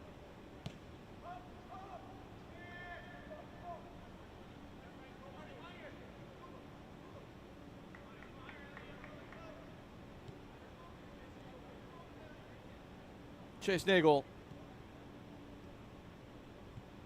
Pineda. Sandmeyer. moving through the gears with ease. Chicago sweetly taken infield by Trip Fleming, and at the last stitch, Toronto able to put the tackle in. It was Kapoor who really stretched to meet that moment and is being stretched out as a result. And here is the window for a change of the triple nature for Toronto. Stampatori coming off. And that will be Diego Nubritel. That replaces him. Pinnock goes out on the left-hand side as Fletcher Bank will be injected into the game. And then the goal scorer of the first two goals for Toronto. His day is done. First multi-goal game in the career of Tristan Blythe. Daquan Barrow is the one who will lead the line the rest of the way. Slung over the top and running hard to meet it. Toronto on the break and with numbers. Barrow is the man waiting, and it never got there. Immense defensive play from Chicago Fire 2 with the alarm bells blaring.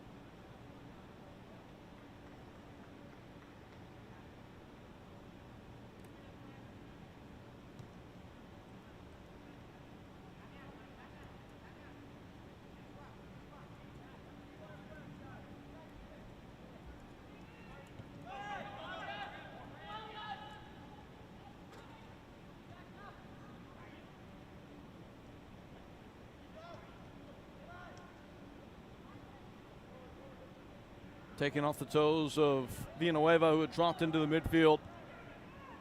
Chisholm. Instantly, it looks like Fletcher Bank is up for the tie. Just taking a couple touches, and oftentimes in this game, you can tell by the bounce and a substitute step that they are ready to make the impact.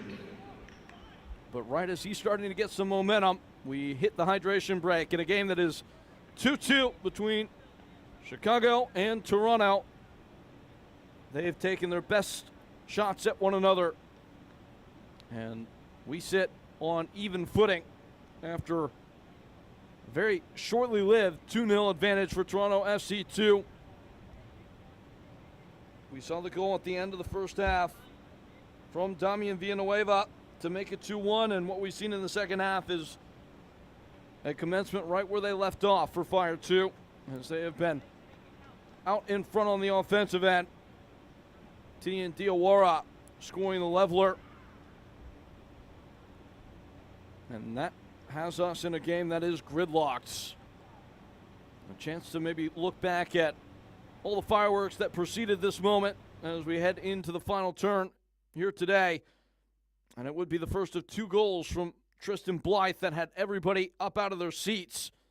Blythe getting himself free and smacking one goalward. That was the first shot of the game for Toronto. Blythe making it count as he would a second time in stoppage time. Absolute belter from him.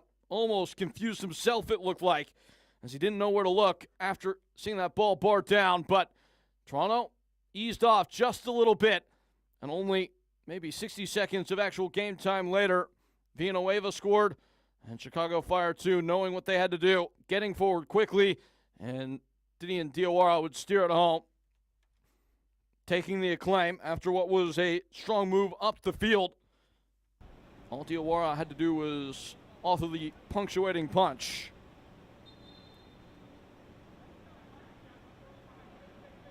This portion of the match is brought to you by Carvana.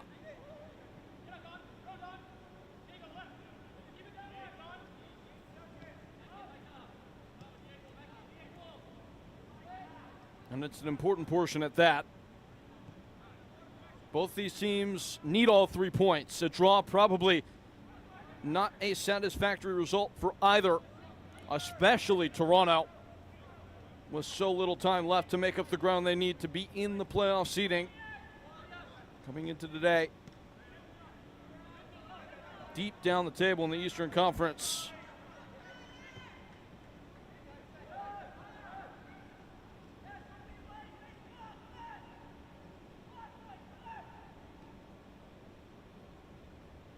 Toronto do have a couple games in hand on some of the teams ahead of them, but if this result holds, they would still be 8 points below Atlanta United.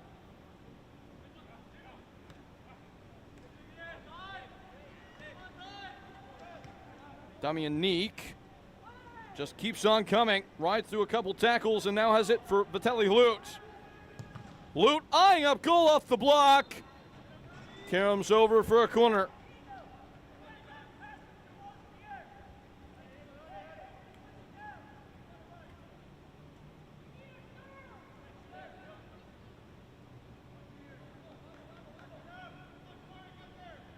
Gathering steam, Fire 2. Belongs to Villanueva.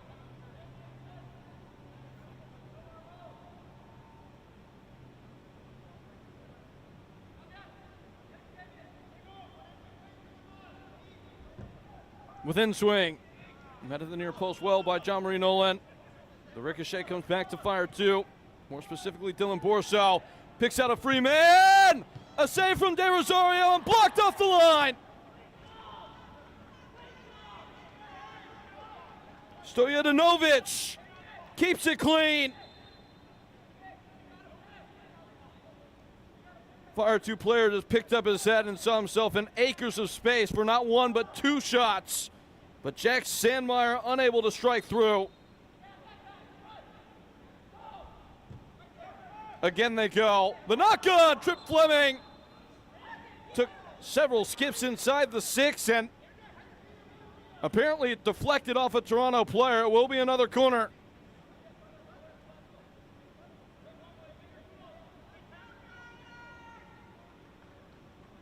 This is starting to get pretty uncomfortable for Toronto FC2. Couple of close calls on successive corners, and now Damian Neek will provide the examination from the opposite flag.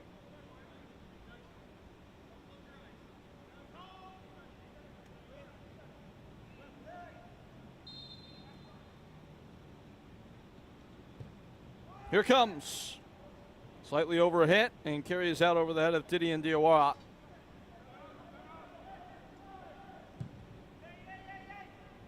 And Adisa De Rosario, knowing the fact that there's no offside on the goal kick, thunders one forward, but it goes straight out of play. Over the head of the intended man, which was Fletcher Bank.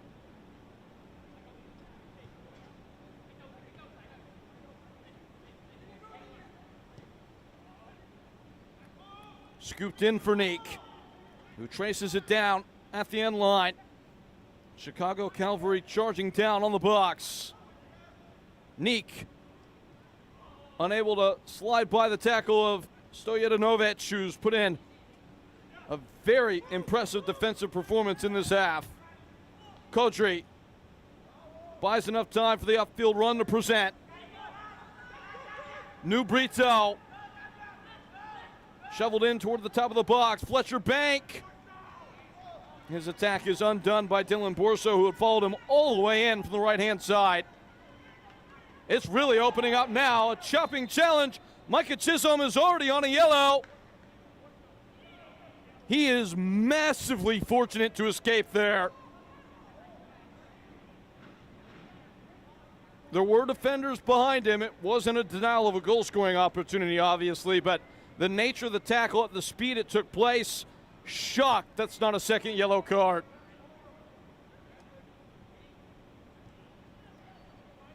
Napoe again causing the problems. This portion of the match is brought to you by Allstate.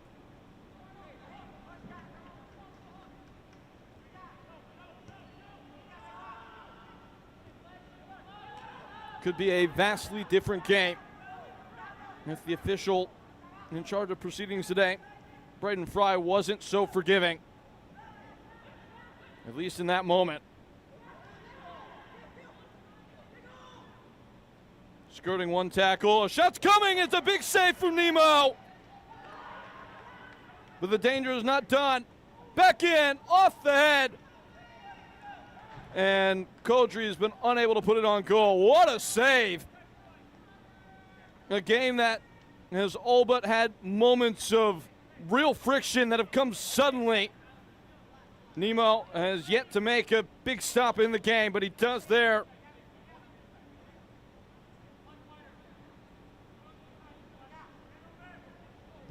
That was very well caught. Just needed a little bit more of a leftward lean. Could have easily been 3-2 there.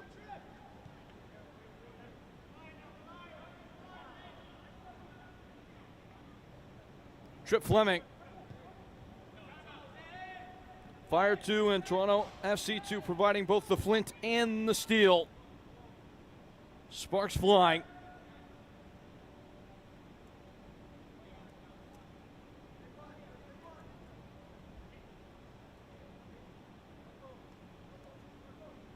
Just swinging a leg at it.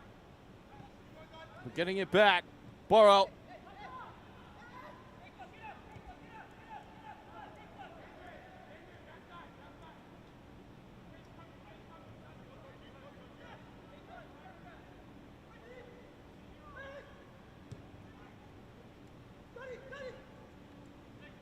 Down by Burrow. Has a big frame to use, he does. And Toronto unable to make use of it as Fletcher Bank had not minded the line. That's another time in which he's come all the way in from the left-hand side to try and create an overload in the middle of the field.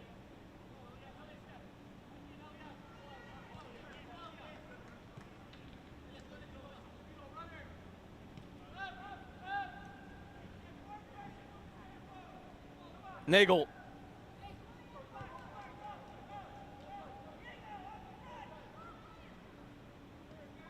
Slaloming away from one tackle is Sandmeyer, all the way back to Nemo.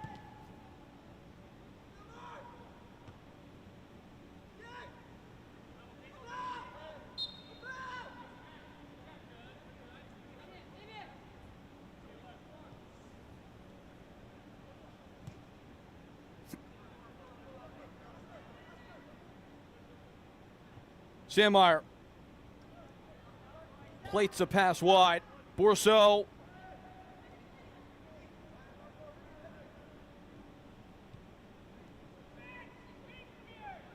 Vitaly Lutz. Damian Neek.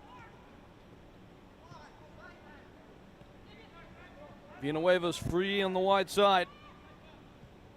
Chops in field, was seeking the run of Napoe. Diawara nearly gets it back, but Toronto are out. And see space up in front. That is a beautiful ball boomeranging down. It's Fletcher Bank. Bank cuts it in, but nobody's home. Only one body in the box. A lot of ground to cover for the side in red after defending so deeply there. Again, it's Fletcher Bank providing a sharp tip at the front of the spear. Clute played interior today in the midfield, but has the capacity to take a player on in the wide space, having previous experience as a winger as well.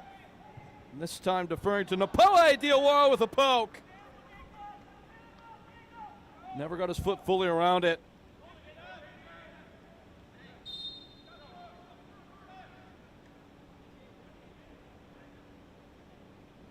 And play is stopped.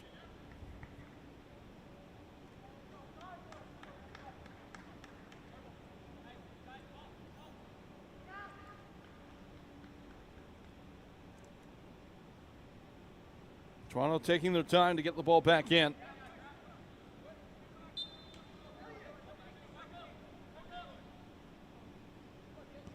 It was a foul.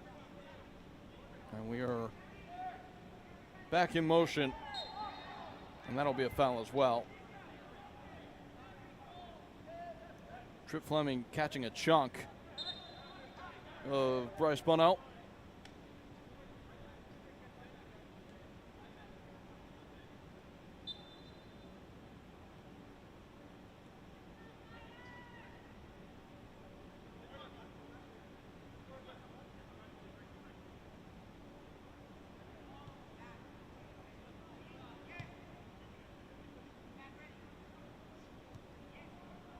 Chicago are running another change. Looks like Harrison Bernhardt is the one that's up and moving. Who he gets, that will be the mystery that's shortly solved. Could be entering a very different game if Chicago can really hop on the horse here. Vitaly Hlut. Napoe on his left. That goes in for Diawara. Villanueva was making a late run. Now a shot is blared wide from Oscar Pineda. He did well, Pineda did, to take it down in a fashion that allowed him to get onto the left foot and give it a pop. And the substitution at the behest of Mike Makovich will come now, and will be joined by one final one for Toronto. So it is Bernhardt coming on, and the guy who got the first goal, Damian Villanueva, coming off. And Micah Chisholm having had a brush with his own fate, just narrowly avoiding what would have been a second yellow card sending off. He has been exited from the game as well for Toronto.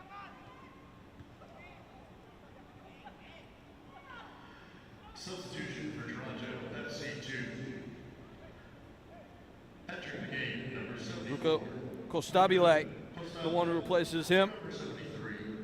Danish defender, making his 16th appearance of the year.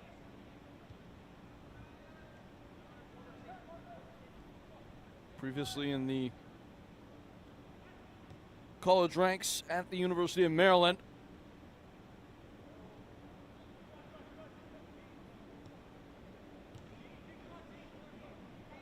Toronto have not been in the final third very much in this half, at least not in a possessional sense. Whipping it across, well taken down, but opened up too much, and Chicago have an imagination for the break. Neek able to keep a claim to it. Now Nemo.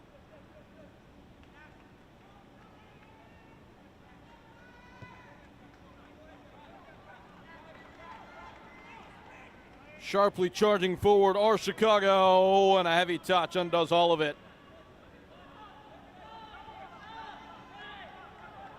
Fletcher Bank. Snatching at it. It's going to come down to Burrow, who couldn't make up his mind. Shot across, and he picked neither. It's a goal kick. Making a hash of it. He had two great options as he fell away from goal. The ball came down in a way that totally pinned Nemo in, and you just maybe imagine that as he saw Nemo starting to dive to deny any thoughts of a cutback effort, he at the last second decided to try and pick out the top corner, and instead just failed to get his foot all the way around it. Now Vitaly Hlut rushing in behind. Adisa De Rosario knocking it away. It's come right back to him on the ricochet. Real chances on either side, with the goalkeeper just waiting for his final sentencing. Both Nemo and Adisa De Rosario would have had to have thought that it was going to be the winner. Flying by them in the span of not 60 seconds, and neither are punished.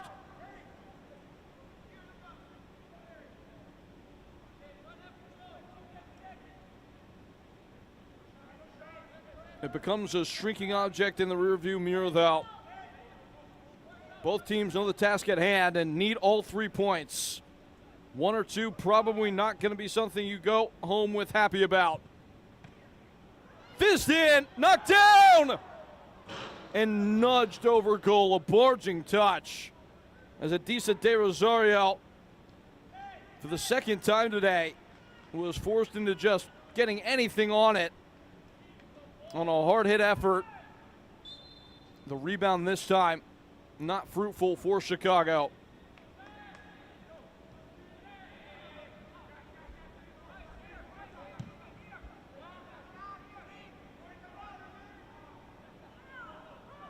John Marie Nolan has every avenue in front of him, running at Nagel, and tracked the full way by Damian Neek, who knew the run on his right-hand shoulder was the most dangerous, and he put himself right in between Barrow and the oncoming John Marie Nolan.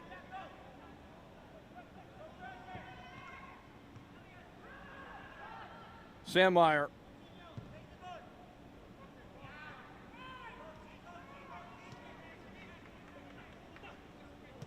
Vitaly Lutz.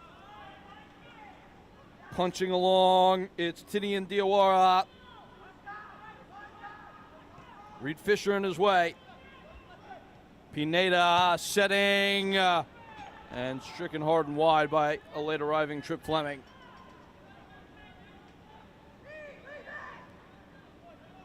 Does seem like we're on a course for penalties.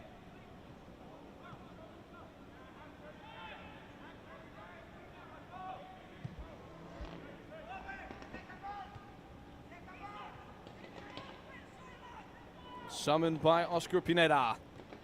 Napoe, Pineda. Trip Fleming. Damian Neek. One touch, very fluid stuff from Chicago, and things opening up. The cross, deflected once, deflected twice. Fire 2 failed to make it stick. Throw in. It belongs to Chicago, though, and there is a player down. It's Tinian Diawara.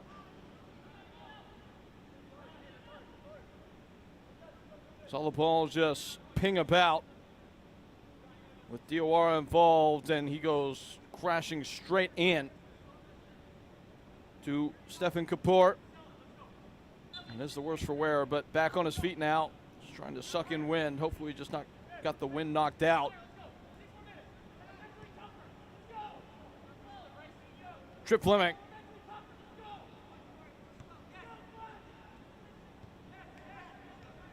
Borso. Another mishit pass, and Toronto are flaring their nostrils. Turning forward quickly, it gets beyond Nagel, who gets it back and now loses it.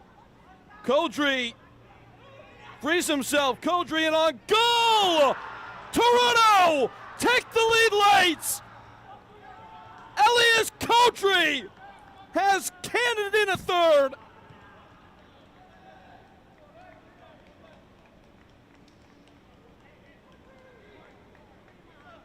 Through force of will, Elias Kodri denied once, denied twice, but not done away with.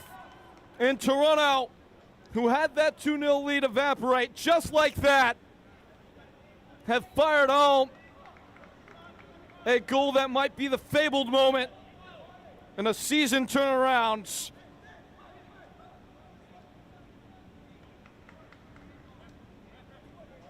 For a team that has lost 7 of 8, they have not stumbled in the face of every throw that Fire 2 could offer.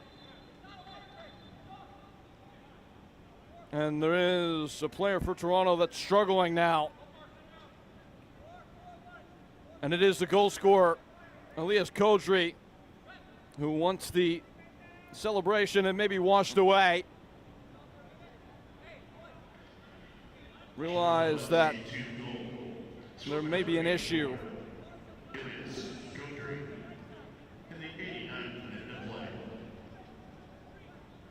Chicago Fire 2 have only lost outright at home on one occasion all year long.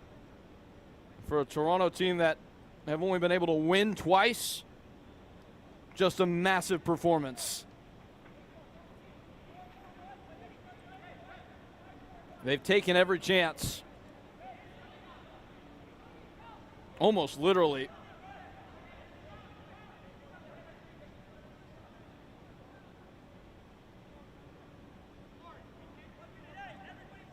Chicago have had 19 shots, but Batista de Rosario hasn't had the hardest day. On the other side, you talk about the efficiency for Toronto, who have had only 10 shots, but have put 5 on target. We will get an allotment of stoppage time here. Kodri is off. And by my count, already 5 subs made by Toronto. Due to the nature of it, though, it seems like they might be afforded a 6th. The only reason in which they would be allowed to make another substitution here is because of a potential head injury, and I think that's the negotiation that's taking place now. At no point in that passage of play in which Kodri scored did it look like he took a bump in the head. Toronto do have a substitute ready, though. And after the referee tells us who at least the Chicago substitute is going to be, he will reveal how much stoppage time is left. I think the board might be broken.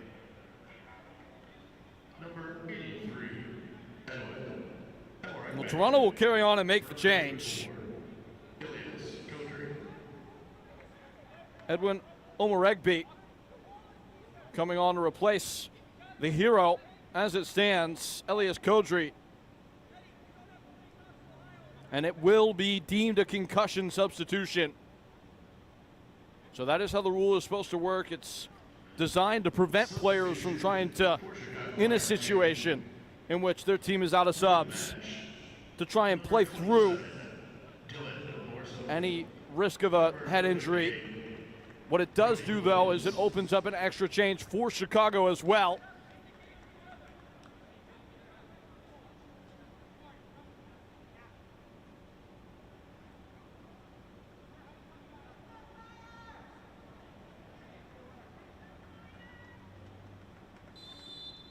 A change that is made.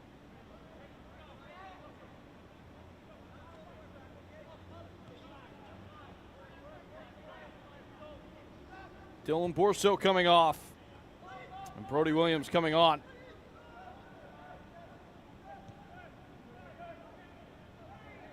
Still have not gotten word on how much stoppage time there is. We're beyond the 90 minutes. There have been stoppages. Obviously, for the hydration break, there should be at least 3 minutes, but that didn't even start in terms of the running clock for the 2 minutes beyond this. So just remember that as we head down the line and Toronto dig in and try and defend what would be a watershed result in their season. 8 minutes, the official ruling, but we should get to the 100th minute because of the delay in starting of the stoppage time. Chicago have already drawn a quick fire response once today. It won't happen here, though, as Nagel leaves it wide of Napoe.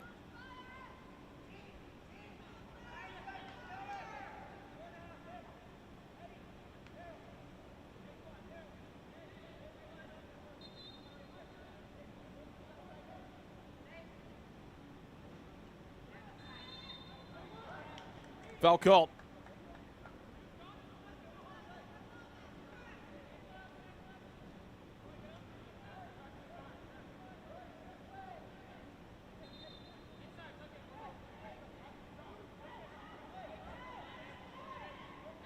Everybody forward for Toronto.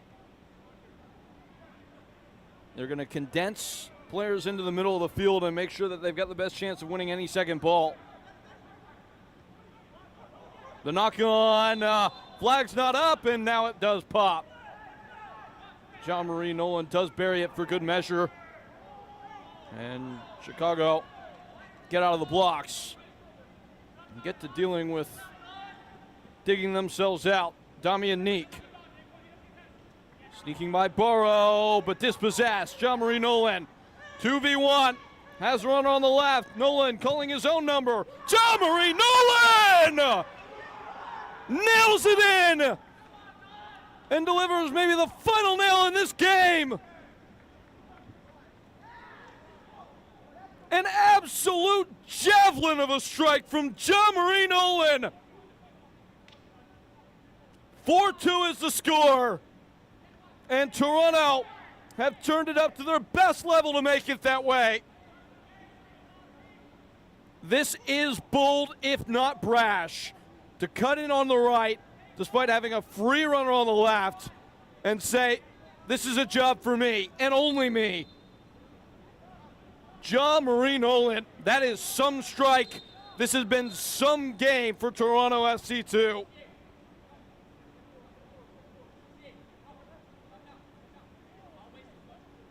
It was 2-0 to Toronto. It was 2-2 because of Chicago fired 2. It is 4-2, and it will be 3 points for the roadside, almost assuredly. Toronto FC 2 goal. Scored by number 64, John Marie Nolan continues a season that will get some attention, you would have to think, at the higher levels of this organization. The Jamaican is putting on a performance that is promising some talent.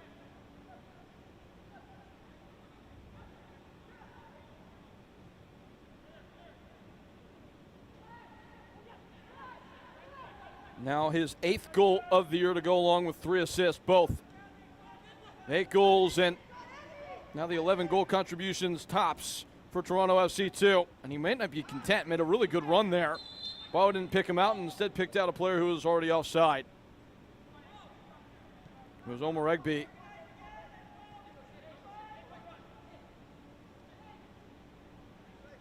Nagel negotiating into midfield now, Trip Fleming.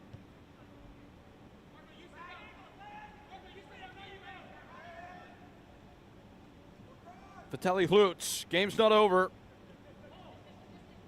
Again, there should only be the 1 minute between the 98 allotted and the 98 played, but because of the stoppages, we should probably get 2 to 3 minutes more beyond that. Shuttled out for what will be a goal kick for Toronto.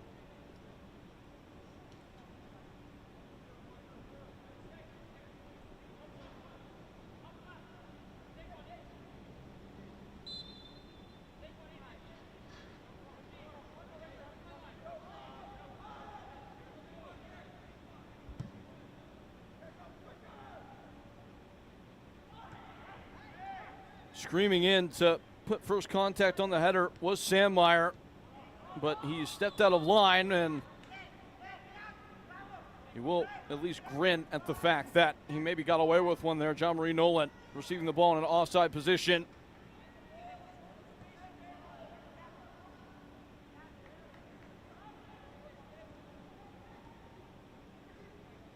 Toronto taking it to the finish line. Not without incident, though. They've lost it. Tidian Diawara taking it back for Chicago. Trip Fleming down. Now he's lost the ball. Nagel stays forward and keeps it alive for Chicago. A trucking tackle. Back in circulation.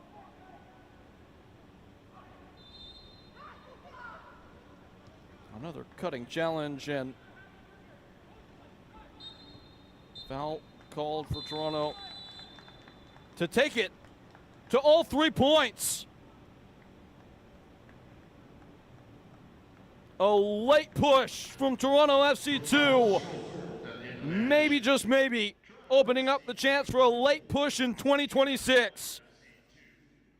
A big win on the road here today against Chicago Fire 2 amidst hostile confines and high heat. The Canadian club have come out on top, and it is in much part because of a standout performance by our Adidas man of the match, Tristan Blythe, who entering today had only scored 1 goal in MLS Next Pro in his career. Today he scores the first 2 and sets the pretenses for the performance for Toronto FC2 to get this win. What a goal on that second one. And it is Toronto that have the greater will over the course of 90 minutes and then some here in Bridgeview. But for now, we set to step aside and bid farewell to match week 23 in MLS Next Pro. An explosive conclusion here in this one. A match that finishes 4-2 between Toronto and Chicago. Once again, that is our final score. I've been Peyton Gallagher, and for our entire MLS Next Pro casting crew, we say good day from the state of Illinois. Don't forget, you can watch MLS Next Pro all season long at MLSNextPro.com and OneFootball. But for now, happy trails. Good afternoon, folks. We'll talk to you soon. This copyrighted broadcast of Major League Soccer may not be retransmitted, reproduced, or rebroadcast without the express written consent of Major League Soccer.